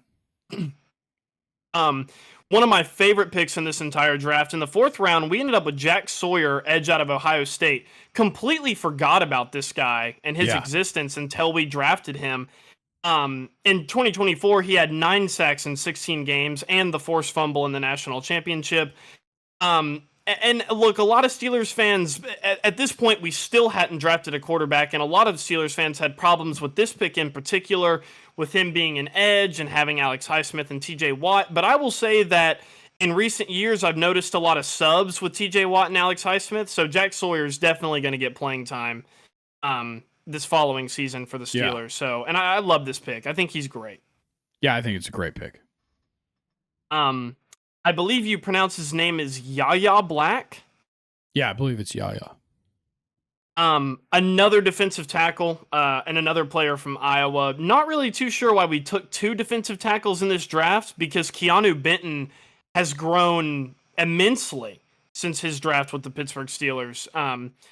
So I don't want to forget about Keanu Benton at all. I think he's D tackle 2 on the step chart if I had to guess, but apparently Yaya Black's pretty solid. Then we move into finally getting a quarterback. We drafted Will Howard, quarterback from Ohio State, coming off of a national championship. Thought it was beautiful when he got drafted there, hugging his mom and wanting to be a Steeler. Yeah. Also, the FaceTime with Jack Sawyer was pretty cool. His Ohio State teammate, and their Steeler hats was pretty amazing. But drafting a quarterback in the 6th round, the Steelers essentially told all of their fans that Aaron Rodgers is the quarterback next season. I'm still dead set on that. Skipping out on Dart, Shador, and Milroe and waiting in the 6th round to get Will Howard, I think pretty much tells us that Aaron Rodgers is the quarterback. And personally, as much as I like drafting Will Howard, I don't want to see him start next season at all. I don't think any Steelers fan should. Dude, I don't know if Rodgers is really going to be. I think Rodgers might be retiring. It just keeps. I don't think so. The more we wait, the more it feels like he's going to retire. It's because he's out in the middle of the woods somewhere. We gotta give him his time. I don't know. It just so he's licking frogs. I think I can't remember tree who sap. was talking about it, but the way it was put was like he went out and he met with all these teams, met with the Giants. Meetings went great, and Rodgers was like, "I'm in. If you guys are in, but." Just know, like, I still have a decision to make. Like, I'm not sure if I'm going to play or not. And he said, if you guys aren't down with that uncertainty, I will go somewhere else. And I think they liked him, but they were like, we can't wait on that uncertainty. And that's why, literally later that week, they signed Russell Wilson, they signed Jameis Winston, and then a couple weeks later, they draft Jackson Dart in the 1st round. So the Giants moved on from it. Met with the Steelers. Steelers interview went well. Did everything. They liked him. He liked them. He said, hey, I still haven't made a decision. If I make a decision, we'll talk. Now we're just waiting on the decision. So I don't know. I really don't know if Rodgers is coming back or not. Well, we'll have to see. I love Will Howard, though. If Will Howard's your quarterback, I don't think you're in a horrible situation. Do I think you're going to make the playoffs year 1? Probably not. If he's your starting quarterback, but I mean, there's things that could happen. Here's to 9 and 8. Moving on to Carson Bruner from Washington. He's a linebacker. This pick really reminds me a lot of drafting Peyton Wilson. Kind of getting a linebacker when you maybe didn't have to, but Carson Bruner, like Peyton Wilson, extremely athletic linebacker. Yeah. He's another one of those freak of nature guys. And it just kind of goes to show that the Steelers are still in love with the idea of their middle linebackers being like Ryan Shazier, just freak athletes. We even saw this when we drafted Devin Bush in the 1st round as well, traded up to get him. But just really athletic middle linebackers is what the Steelers like. In 2024, last season, he led his team in tackles with 104 and interceptions with 3. So wow. Just a dog, basically. Yeah. And then our last pick in the draft was Dante Kent, cornerback from Central Michigan. Remember the last guy we drafted in later rounds from Central Michigan? AB. All I'm saying is that I'm just kidding. I don't really know much about this guy. Fair. So that's fair. If he turns out like AB, is that a good thing? In the end? Yes. No, it's obviously not. So I guess to just kind of give a overall, cap of everything that I covered, I am pretty happy with this draft class. Still need a quarterback, but I'm just glad that I chose a team in the NFL to like that will never let me down on draft day. Don't say it too Omar early. Khan and Mike Tomlin are amazing. Don't get ahead of yourself. I wouldn't say. Well, never. at least they didn't draft Michael Penix last year. Hey, he's our starting quarterback, so I mean, maybe it works. Ended up working out. Hey, this draft class I'm happy with. Terry decided to fucking cook on his last legs. Oh, the Falcons did amazing. We went fucking I give you guys nuts. all the flowers. Great undrafted pickups too. Shout out Kobe Bryant, who I hope is fucking starting next year. I hope that guy is Shout out fucking Kobe Bryant. balling out. Oh man. Okay. I'm not getting into the Falcons right now. That's not happening today. This podcast will be too long if I start getting into Falcons talk. All right. I think that's going to wrap things up here for the NFL. We'll move on to a Premier League weekend preview. Now we go across the pond. The Premier League is close to being wrapped up. We got 4 match weeks left, and Liverpool has always been crowned champions. We talked about that at the top of the show. But the biggest thing is that the Premier League now has 5 Champions League spots and 1 Europa League spot. And that Europa League spot's going to go to 6th place. Arsenal is still alive in the Champions League. And Manchester United is still alive in the Europa League. Is Tottenham still alive in the Europa League as well? Or is that already passed? No, I don't think so. Okay.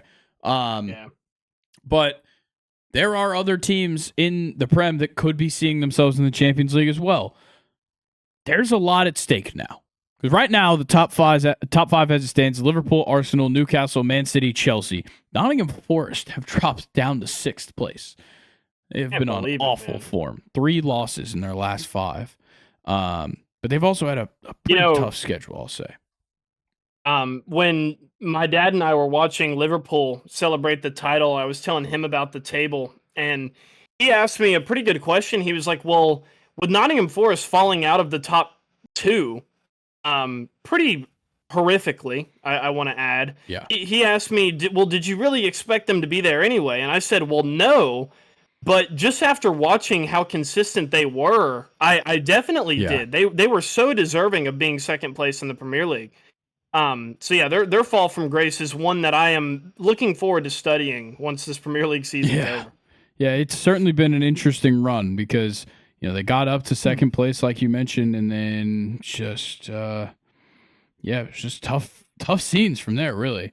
But Arsenal not looking great either right now. So there's a lot going on. We've actually got a match on Friday. So today, as you're listening, at 3:00, Man City versus Wolves to start off the weekend.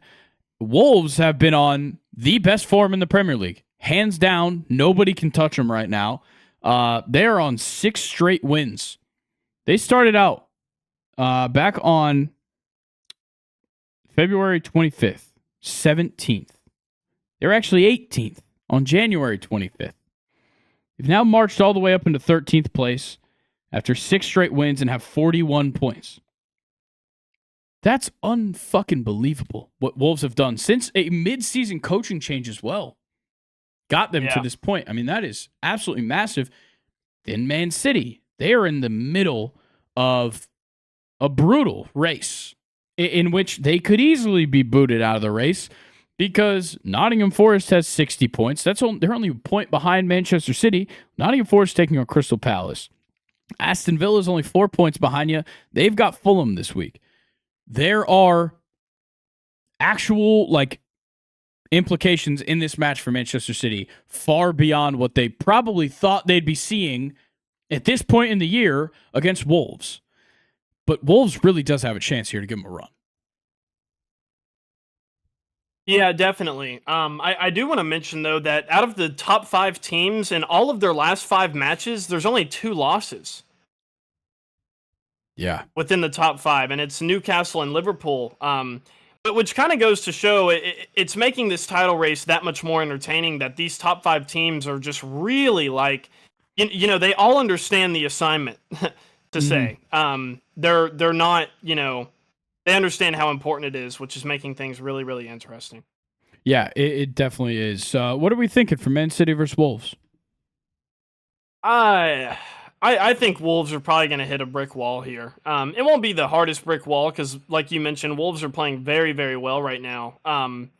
But I still think it's going to be a brick wall. Man City 2-1. I'm going to go for a 1-1 draw. I'm going to show some love to the Wolves. They look amazing right now. On to Saturday's matches, and we start off with another big one, Aston Villa and Fulham, number 7 and number 8, respectively, in the table, but 6 points separate the two. Now, that's not to say that Fulham can't go on a run here late in the season, because they have found themselves on runs before, but right now, they look awful. I mean, 3 losses in their last 5. They went on that stretch of just loss, win, loss, win, loss, win. They get that win over Liverpool. By the way, I did predict that one on the podcast. I just want to put that out there.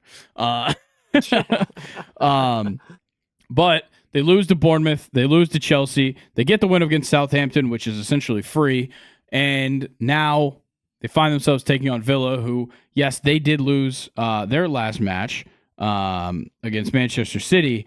But before that, it's 4 straight wins for them. Do we think Fulham has what it takes? And at the same time, is Villa kind of, now that they're out of the Champions League, do they have the chance to kind of figure things out from here? Yes and yes. Fulham has what it takes. Villa has the opportunity to, now that they're out of the midweek matches, they can, kind of dial in on the Premier League. But despite Fulham definitely having what it takes, I don't think that they're going to be able to show it against Aston Villa. I'm going to go 2-0 Villa. Yeah, I think these two teams play relatively similarly, which is kind of interesting when you look at the actual squad. The team sheet is a little different. But when we're talking about goal differential wise, Aston Villa 54 goals scored, 49 allowed. Fulham 50 goals scored, 46 allowed. There's a 1 goal difference as well in goal differential here. That could prove pivotal as well as things wind down. Like I said, it's only a 6-point difference. 2 wins for Fulham, 2 losses for Villa. All of a sudden, these two are tied, and it's going to come down to the goal differential, and it might come down to this kind of game. So I'm actually going to take Fulham. I'm going to take them 2-1. All right. And our next match, Everton and Ipswich. Quick, what do we think? 2-0 Everton. I'm going to go 1-0 Everton. Leicester and Southampton, literally as insignificant as it could get. 1-0 Leicester? 2-0 Leicester? I don't know. 0-0? Neither team should be able to win that game. I'll say that. Next one, Arsenal and Bournemouth. Bournemouth kind of fallen out of the conversation. I mean, they were also a team that certainly had high highs, making it all the way to 5th place. Now they find themselves in 10th after a brutal run of form. Since February 22nd, they have gone loss, draw, loss, draw, win. That was over Fulham, surprisingly. A draw and a draw. They simply cannot salvage a win anywhere that they look. Arsenal kind of needs a win right now. You're coming off of a tough performance in the Champions League against PSG. It was hard fought. It was close, but you lost. And you kind of want this win when you're heading into a second leg at the Parc des Princes. Good point. I don't think they're going to get it, though. I think Arsenal's recent run of form in the Premier League kind of shows that maybe they were actually surprised to have knocked out Real Madrid. I'm going to say that. So yeah, I think that their sights are set on the Champions League. I don't believe they've ever won it before. So they find themselves in a pretty big deal. In their midweek matches, it just seems that they look comfortable in the Premier League. So I'm going to go 1-1 Bournemouth. Bournemouth, out of any team in the Premier League, can get some weird results against top Premier League teams. So 1-1 Bournemouth. Fair. Or 1-1 Bournemouth Arsenal. I'm going to take Arsenal to win it. I'm going to take Arsenal 1-0.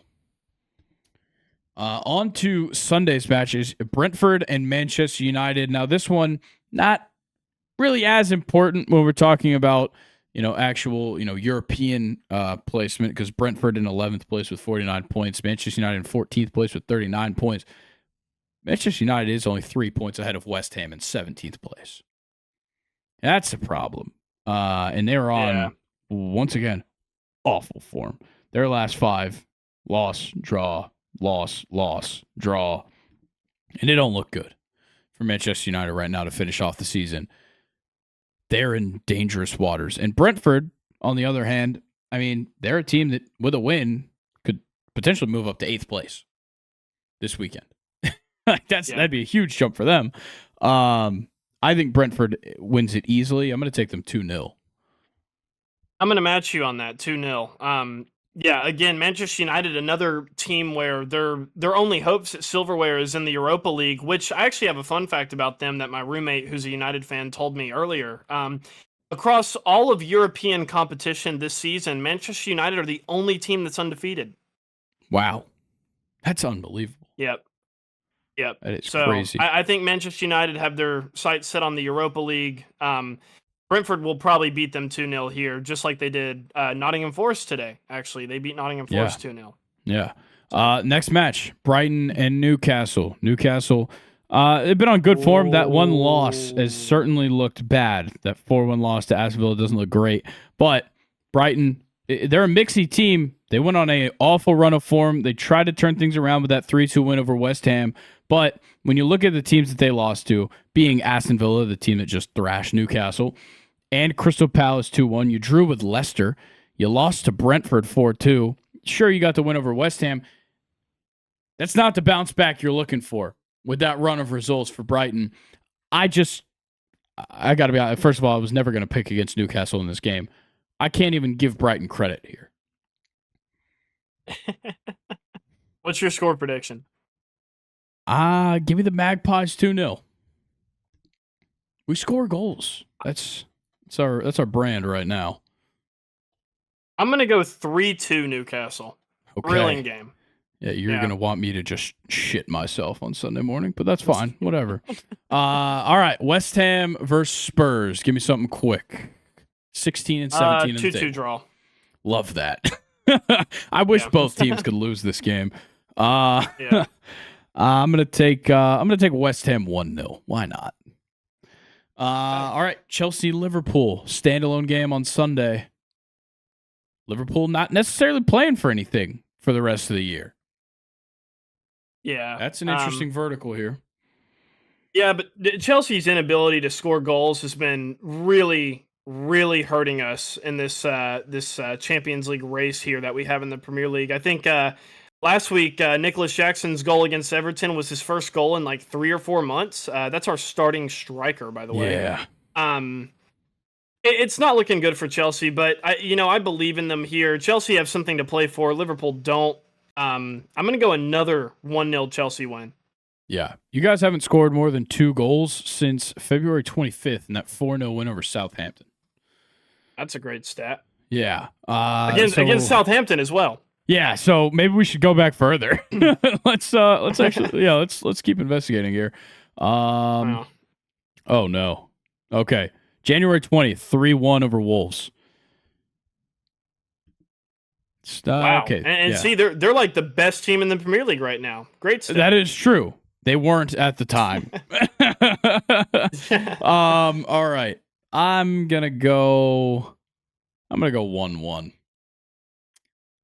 I don't know if Liverpool. I don't know what Liverpool's gonna do. If I had to guess, they're not just gonna like lay down, but like.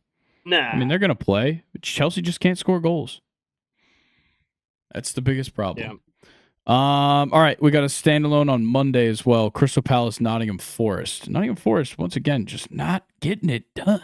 That loss to Brentford today is brutal. You got the loss to Everton a couple weeks ago. That just looks awful. And Crystal Palace hasn't really been very good either.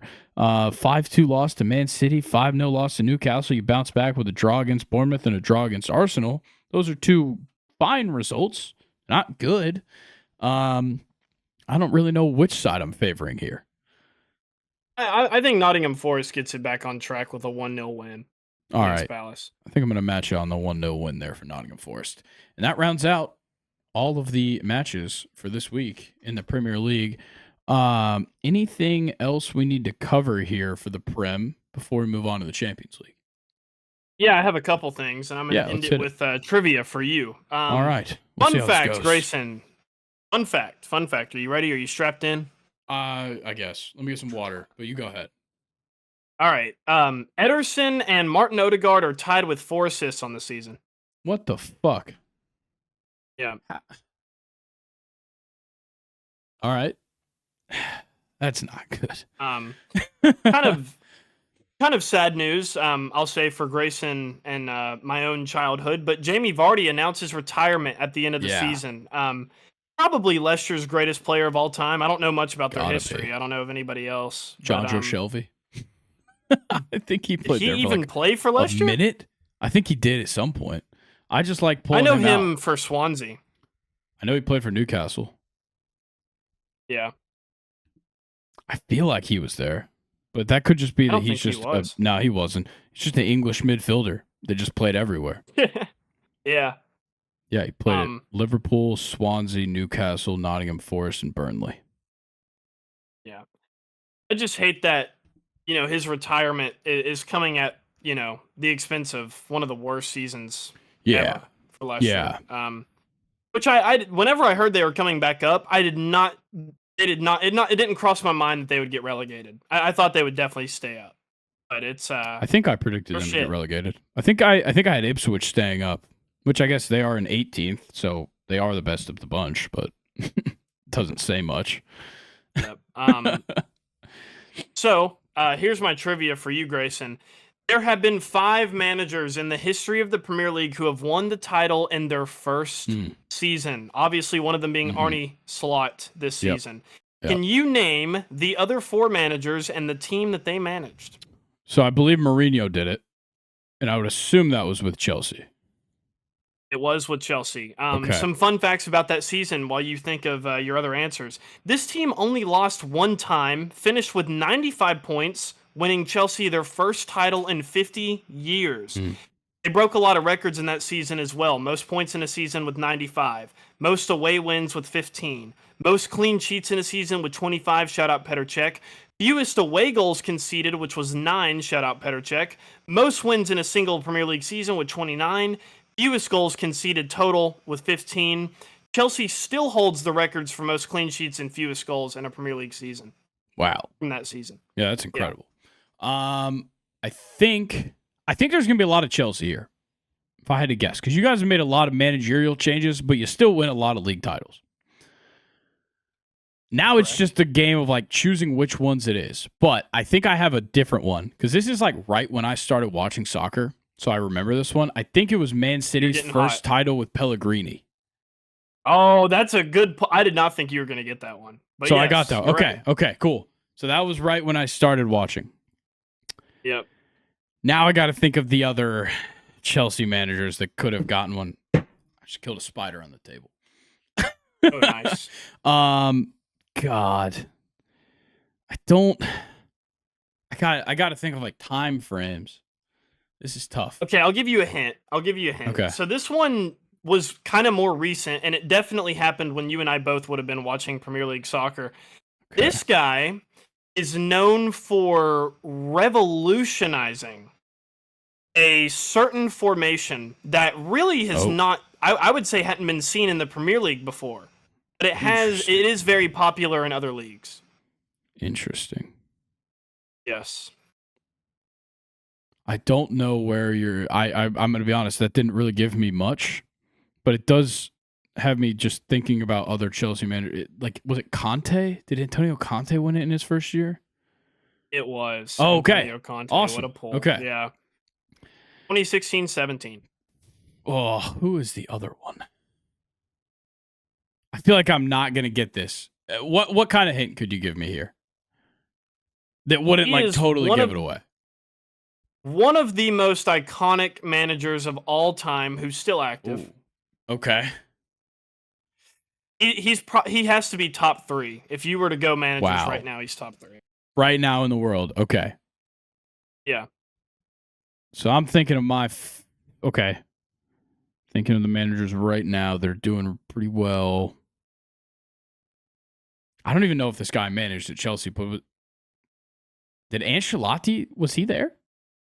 Bro, how do you keep getting these? That's insane. I don't know how I got that one. That was a straight up like, okay, I know where like this guy and this guy managed, but I don't know where Ancelotti is managed before Real Madrid. So that's just luck on my side. That was 2009 to 2010. You got them all. Oh shit! That was all of them. Let's go. Conte, Ancelotti, Mourinho, the 3 Chelsea guys, Arne Slot this season, and then Pellegrini. Yeah. Those are all 5. Yeah, Pellegrini, just the only reason I got that is like that was like the first season I remember watching the Premier League like pretty closely. Yeah. Yeah. Congrats. That was good. I'm impressed. Thank you. Did you have anything else?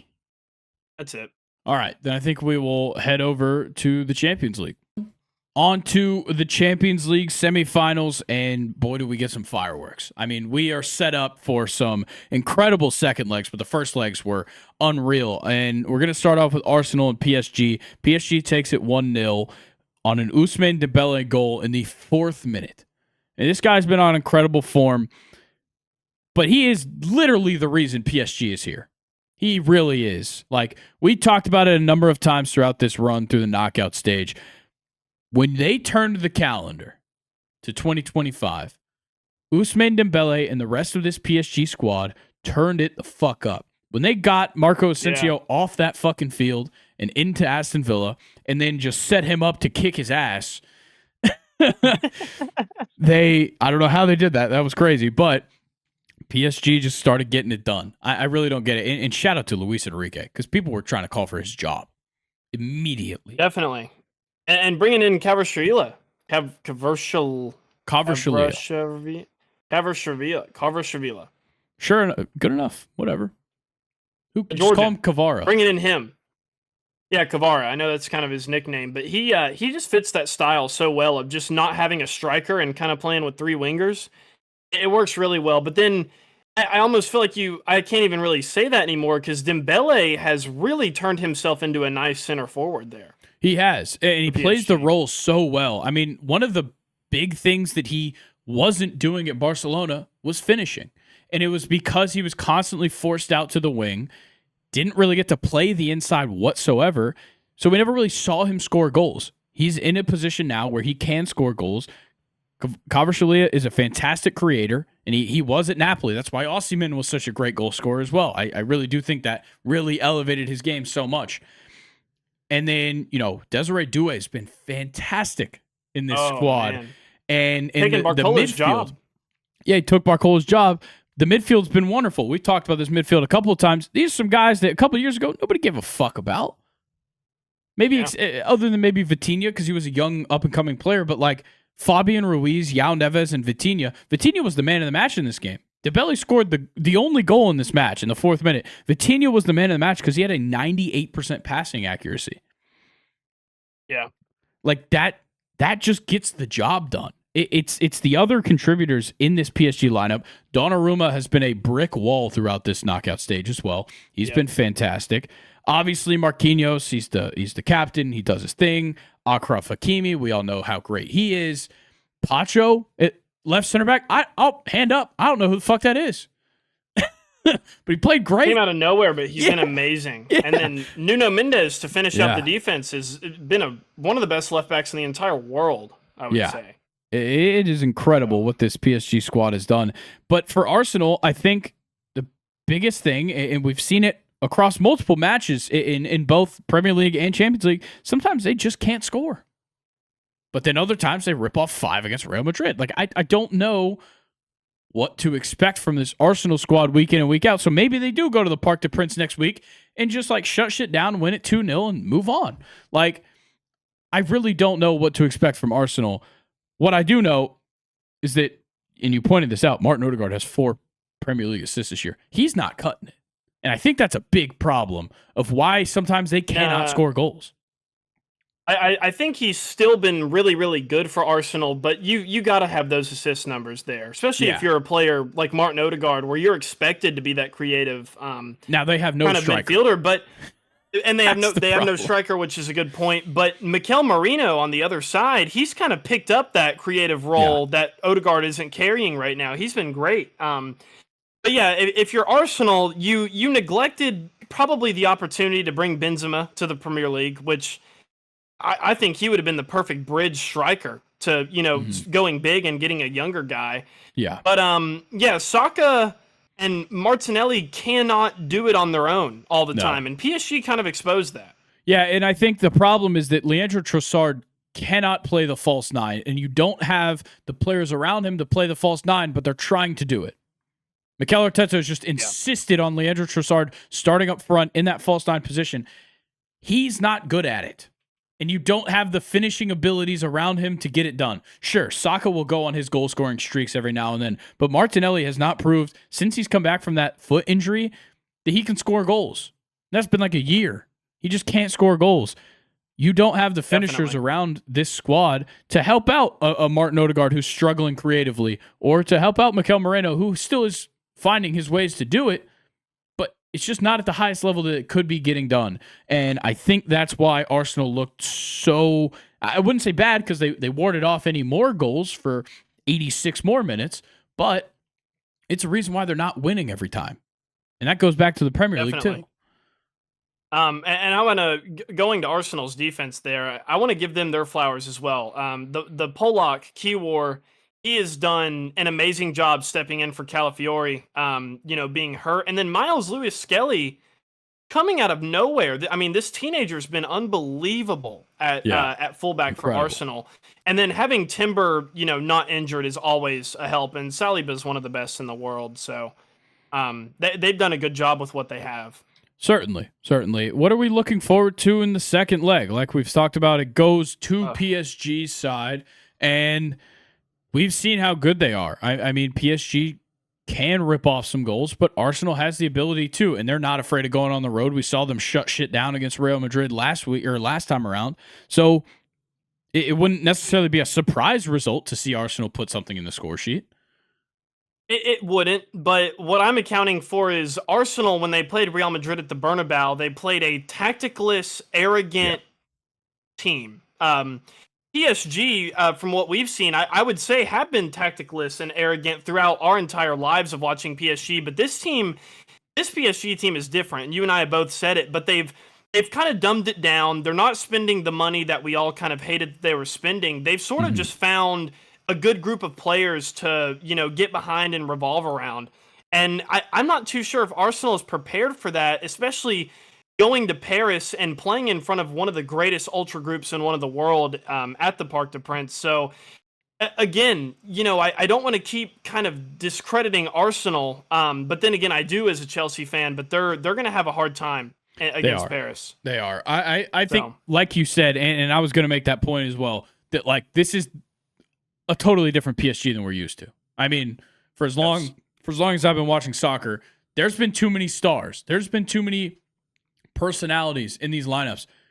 Not a single guy on that field for PSG, whether it looks like it in the locker room or not, when you're watching them play, not a single one of them is the star. Obviously, Ousmane Dembele gets the credit because he's the goal scorer and the assister, and he has been the shining example of a great player in this lineup.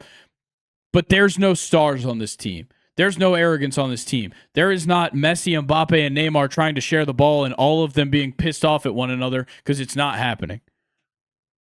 There is no Zlatan Ibrahimovic starting up front, stealing everything from everybody else that wants to do anything on the team. There's not that right now. And it seems to be working in their favor because they never get this far. No. So I'm going to take PSG in the second leg. I just think that the way that they play matches up well against an Arsenal squad that, when they are scoring goals, are susceptible to giving them up as well. And with a 1-0 lead going into the second leg, PSG makes the most sense to me. I'll take PSG to win the second leg 2-1 and move on 4-1 or 3-1 on aggregate. Yeah, I'm going to echo all the sentiments that you just talked about, and I'm also going to match your score there. I think 2-1 sounds good for PSG. All right, well, you've definitely got a lot more to talk about with Barcelona and Inter's first leg because, first of all, there was 6 goals scored and you got to watch it, but that first minute goal for Marcus Thuram to start off the game is a crazy way to start. I mean, Dembele scoring in the fourth is insane. Thuram literally opens it up with a goal in the first minute, and then you follow it up, taking a 2-0 lead in the 21st with Dumfries. Lamine Yamal answers in the 24th and ties it up. Ferran Torres in the 38th makes it 2-2 going into the half. Dumfries scores in the 64th, and then a Jan Sommer own goal. I didn't see that own goal. I would assume you did. What happened there that equalized this at 3-3? Rafinha had an insane shot. I think it was from a corner or like a layoff outside of the box, and he hit the crossbar. And Jan Sommer, when he was dying, it hit the back of his head or his back and went into the goal as well. Okay. Went into the goal after that. Yeah. So unfortunate for sure. Yeah, definitely. But yeah, just an insane game. And when Thuram put Barcelona or Inter Milan up within like 30 seconds of the game, and not only that, it was a little like back heel like flick as well. Yeah. I thought that Barcelona were totally screwed. Now you're 1-0 down to Inter Milan and that defense without Lewandowski. Not looking good for Barcelona, but Ferran Torres and Lamine Yamal put on one of the best performances that I've ever seen, especially Lamine Yamal. Like, imagine he's 17. Imagine what he's going to be doing when he's 27 in 10 years. Yeah. He'll be in Saudi Arabia. Future possibilities. He'll be in Saudi Arabia, just like the rest of all the best players in the world. He'll have already won like 4 Ballon d'Ors and just be like, all right, I'm done. Exactly. But I have to, I mean, Barcelona kind of made me eat my words, Grayson. I did not think that any team in the Champions League was going to be able to expose Inter Milan's defense, but we've talked about it before. Barcelona's incredible possession was honestly just too much for Inter Milan's defense to defend all 90 minutes of the game, and especially it's not just possession and keeping the ball away. Barcelona also their timing with those slicing through ball passes just kind of killed Inter Milan. Yeah, in some points. So I want to give them their flowers for that. I think that the midfield for Barcelona is the key, and it always kind of has been. I mean, for the longest time, Barcelona has always been fueled by the midfield. And with Pedri and even Frenkie de Jong, I mean, the guy can still pass the ball. That was always his thing. He can still do it. He just doesn't maybe look as good doing it now. But Dani Olmo, a fantastic addition as well. He plays a damn good ball. We saw it in the Euros. We saw it a lot in the Euros of him playing the ball forward extremely well. And with him and Pedri and Frenkie de Jong feeding passes to this young front three, well, I don't really know how young Rafinha is, but Ferran Torres and Yamal are definitely young guys. With him, okay, yeah. I mean, I figured he wasn't young. But feeding balls to this this front three, and just letting them go to work. I mean, Lamine Yamal might have some of the best ball control skills that I've seen, especially out of somebody his age. God. It's unbelievable.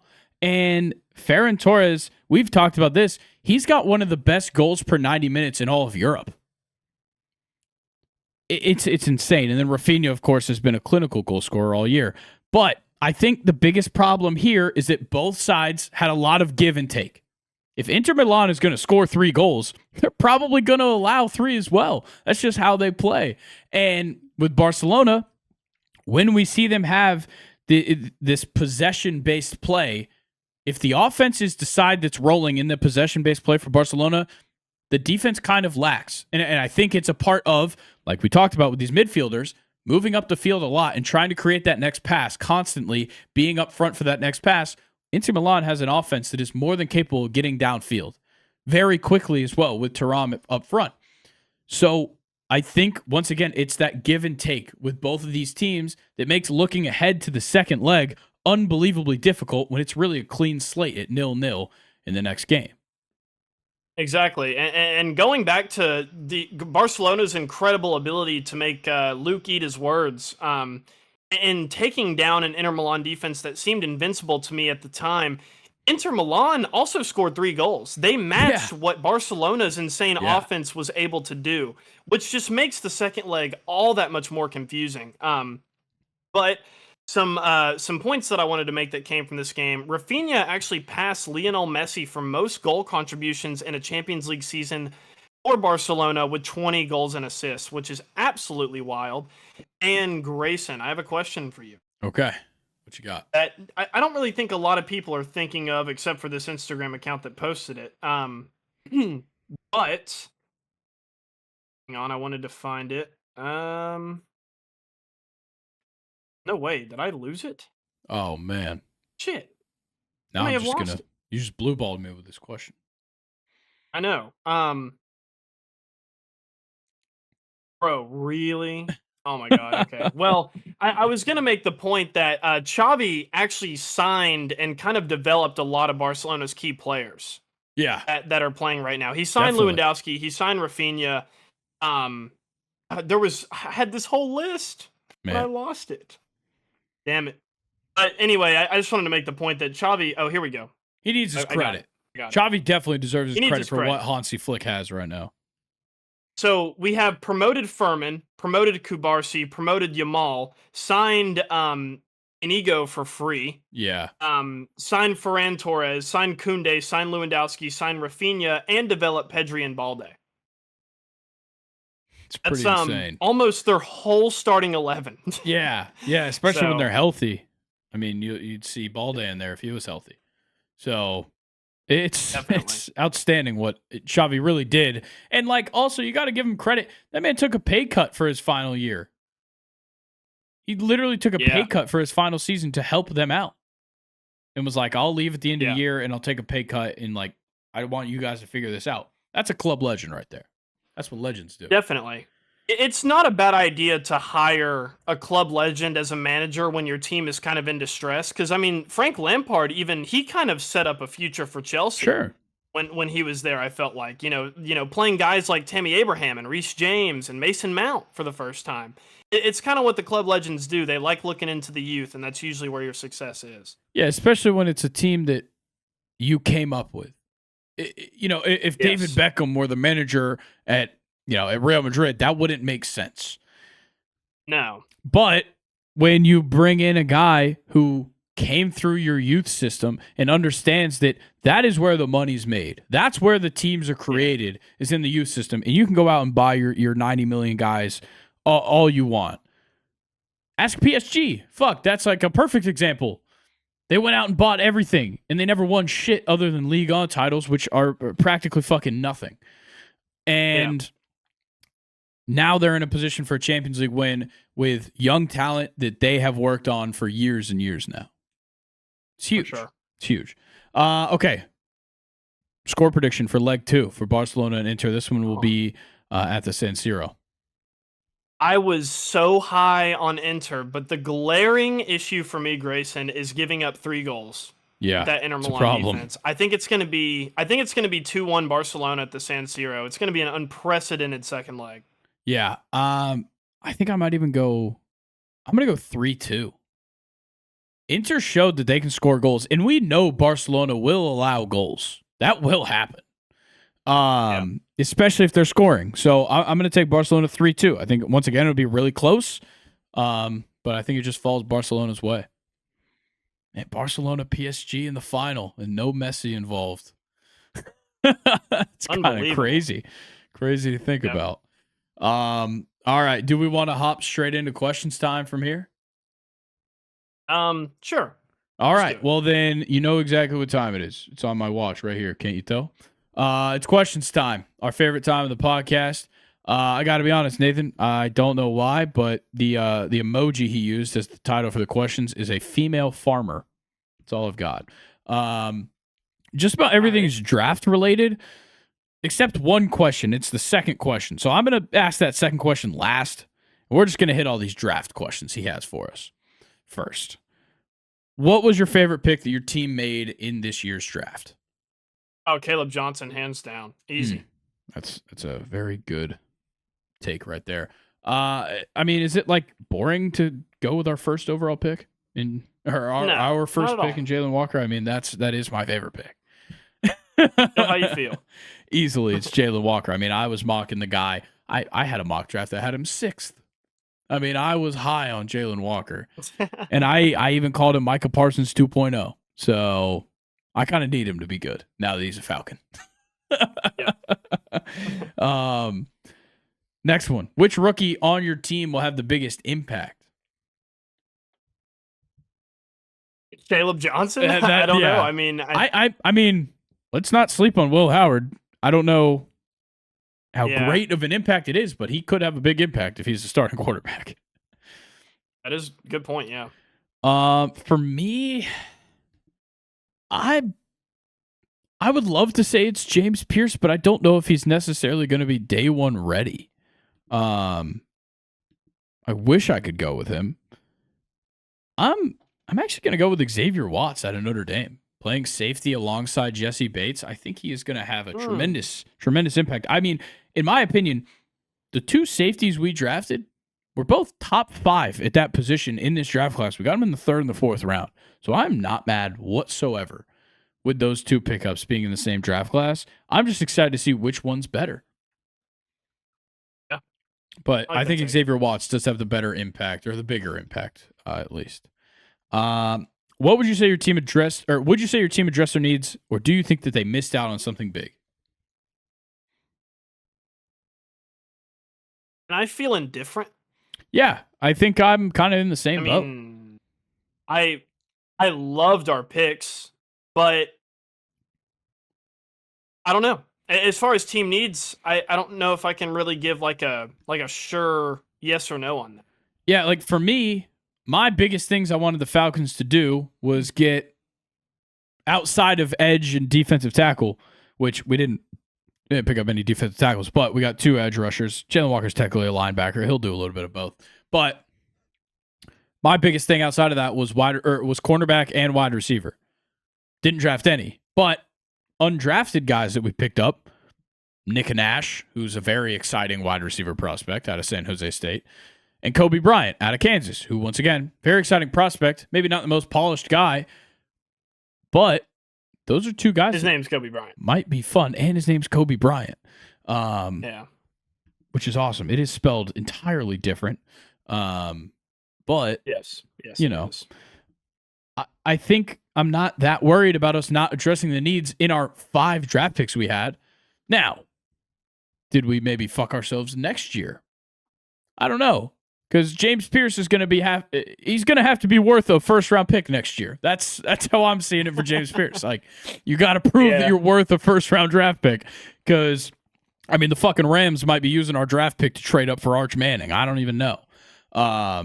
So we got to be careful there. But I would say, yeah, I'm kind of in the middle. I mean, yeah, we addressed the biggest thing, which was edge rusher. And that's really all that mattered. After that, it was all just icing on top. Cherry on top, whatever the fuck the saying is. But yeah, I think we did fine. What team had the most productive draft? Not the team that got the best players, but got good players at positions that they needed. Falcons. Okay. I think I'm going to go with either from the first round alone. Yeah. I'm going to go with the Bills and the Browns. Are my 2 picks for that. Oh, yeah, the Browns had a good one. The Browns, I know, outside of drafting double quarterback being Dylan Gabriel and Shedeur Sanders, which I think are like 2 of the most volatile quarterback prospects in this class, Mason Graham on that offensive line with Myles Garrett is going to be torture for offensive linemen. Carson Schlesinger to lead off that second round, and Quinshawn in the first 4 picks of the second round. Unbelievable. Harold Fannin, I've got my questions. Dylan Gabriel, Shedeur Sanders, I got my questions. Dylan Sampson, I like that pick in the 4th round because Chubb is still a free agent. I don't know if he's going to be anywhere. So I like Dylan Sampson a lot. And then the Bills, we already kind of talked about their draft class. They needed to address the defense, and they did. And they also got Ahmad Hassanian, I think is his name, from Boise State, who is like an Egyptian-born player who like just started playing football, and he's fucking awesome. He said that he's ready to die on the field. Oh, yes. Yeah, that's what I want to be hearing if I'm Brandon Beane and I just drafted that guy. Sounds like Brian Dawkins. Yeah, exactly. Dude, I love Brian Dawkins. Me too. I love Weapon X. Yeah. Okay. What was he talking about? To KO Spikes or whatever. He's like, I want to like what's that quote? I want to take his soul. Oh yeah, or something like that. Yeah. It's fucking scary shit. He was a freak. All right, last draft question. What player that was drafted on day 3 will have the biggest impact to their team? That's very interesting. I might have to look at some draft classes real quick. I'm having to look too. So day 3 is 4th through 7th, in case anybody's wondering. Ooh. Okay, if we're talking biggest impact, I think this guy's just going to play a lot of roles. Cam Scadaboo for the Giants. I think he's going to do a lot. He'll be a backup running back. Yeah. He's going to He's going to be used in a lot of different ways, especially on special teams. I think he'll be a fantastic special teamer right out of the box. But I think he's one that could have a huge impact. Yeah, I like this one. What about Joshua Farmer? Love he that tackled too. From Florida State to the Patriots. He's a dog. He is a dog. I was actually thinking the guy picked right before him, Alec Aomanor out of Stanford. I think I had him as one of my top wide receivers in the ACC heading into the year, and didn't necessarily perform, but it's because Stanford's quarterback room was fucking awful. Everything at Stanford last year was awful, except Alec Aomanor, who got unbelievably looked over in this draft process. So I think he could have a huge impact for the Titans, considering they need wide receivers, and Cam Ward's got to have somebody to throw to because he likes throwing the ball. Yeah. I think those would definitely be my two leading ones to make a big impact off the rip. Okay. I'm still you kind got of anybody looking else? At guys. I don't really. Nah. Okay. All right. Final question, not draft related, but definitely topical, or at least current. One silverback gorilla versus 100 people. Who wins? Love this meme. I love this meme. So and so he specified here. He said 100 hand-picked real people. So you could choose your 100 people. Yeah, bro. All day they're fucking that gorilla. Dude, all day. I'm just saying. I think even 100 random people might be able to. They definitely would if it's not 1v1s all day. Exactly. Exactly. If it is a group of 100 people at one time fighting one gorilla, they are winning. Yes. But if it's round by round, sure. Humans are getting fucked. I think if it's 1v1, the gorilla's winning every time. If it's 100 people all at once, the humans are winning every time. Yes. It's just that simple. Exactly. And you're telling me I get to hand pick people dude, as a sports fan? Dude, I'm picking everybody. Yeah, me too. I know exactly who to pick. You think Myles Garrett and like a bunch of other dudes on like Myles Garrett, Max, give me all the edge rushers. Myles Garrett, Max Crosby, Trey Hendrickson, TJ Watt, Micah Parsons. Give me all those guys and tell me they're not beating the shit out of that gorilla. Exactly. And we were on the same wavelength there because I was literally thinking of Myles Garrett myself. That was like the first guy that came to mind. He's so strong. I think that's the biggest thing. He's just the strongest guy. He's also like 6'5". Yeah, he's a fucking giant. That's the end of the questions. Let's talk music. I feel like that was a short questions time. Let's talk some music. I know we're always both listening to new stuff. What you got? Oh, you'll love this. I recently just heard, is it Sounds Like the Radio by Zach Top? Sure is. What a song. Fucking outstanding. Zach Top. I've already just been telling everybody this. Zach Top will be in my top 3 artists at the end of the year. He's dropping an album this summer, so he's going to be. Other than the last time we talked about music, I literally have nothing. Oh, wow. Okay. Literally nothing. Kind of surprised.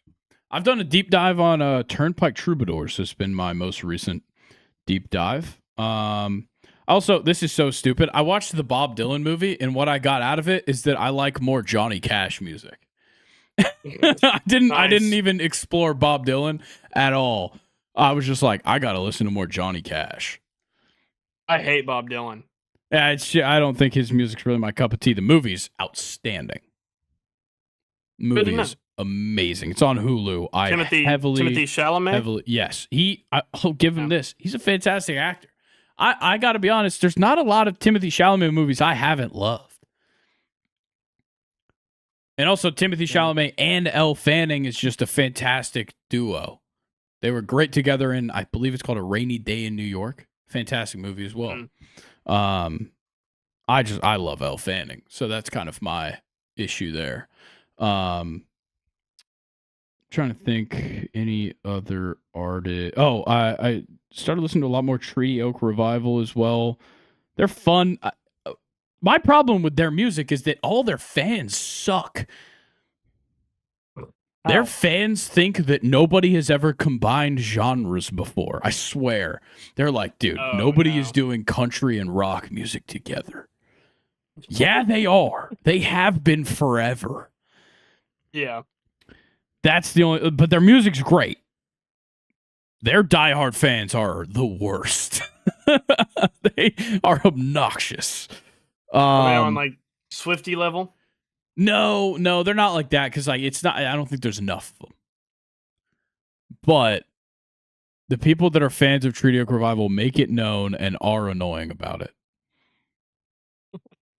So I will say that for sure. Also, just like I've talked about this a couple times, where like I have artists that I already knew about, and maybe I knew their hits, and then I'll like do a deep dive into their music. Randy Travis was one that I did a deep dive into in this last like couple weeks. That like I just tossed a couple more Randy Travis songs into the mix. Same with like Shenandoah. Toss a couple more Shenandoah songs into the mix just to culture myself. Bit of nice Moon Over Georgia.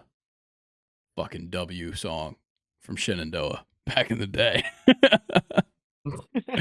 Yeah. That's the most fun thing about becoming a fan of a genre of music at like 19 years old is that like I'm still discovering new music from like the 80s and the 90s. It's great. Yeah. It's so nice. So nice. All right. I think that's going to do it for us today. I think this was a very fun episode. We got to cover a lot of things. I think things kind of get a little more laid back as the year winds on and we get into the summer. It'll be a lot more like, you know, fun things that we're trying to do here on the pod. Obviously, we'll have the MLB to talk about, but you know, we're like just over 2 months away from the All-Star game. That's going to be in Atlanta. I don't know if we're going to be able to do anything around it, but we'll of course have our coverage of it here on the podcast, and then, you know, Champions League finals coming up, and we'll also have the conclusion of the Premier League season, which means transfer news is certainly going to pick up because we're in a summer of no European or international competition, so not really much to talk about there either. Yeah. Very excited though for this summer. A lot of the midweek content is going to be a blast. I think you guys will really enjoy that stuff, and I think it'll hopefully bring us some new fans, new people that will be listening to the outros of this podcast very soon. So that's what we're definitely looking forward to. And Luke, you got anything for the people before we get out of here? Yes, with this hiatus of Grayson and I doing our regular podcast, I've not forgot about the new tradition that I want to start, which is teaching a Spanish phrase. Yay. At the end of every episode. All right. So, this is a very usable phrase, and Grayson, you'll appreciate this one. Okay. As well. This is a very common phrase. I hope it's not offensive. You can say. There is a curse word in it, but it's not offensive. Okay. So how do I want to explain it? If something bad happens to you, and you want to say in Spanish, "Are you fucking kidding me?" You're gonna say, "No me jodas." No me jodas. Got it. Yep. And that's just, "Are you fucking kidding me? Are you kidding me? Gotta be kidding me." It just that's the sentiment that we're getting out with this one. No me jodas. Got it. No me jodas. Yeah. Cool. Okay, well, everybody go use that. Go use that in your everyday vocabulary, please. Yeah. All right, and the other thing I'll ask you to please do is subscribe here on YouTube and like this video. Comment your draft grade for your team's draft, or if you're a Champions League soccer fan, go ahead and comment that Champions League predictions for the semifinals. And follow us on Instagram if you're on the podcast platforms. Rate 5 stars. Follow us on TikTok as well. And I will see you guys on Monday with Colin, and then I'll be right back here on Friday, joined by Luke as well. And we got a lot of things to cover. MLB certainly getting hot. A lot of fun stuff to talk about in the MLB as the year rolls on. So until next time, I'm going to catch you guys later. Peace. Peace.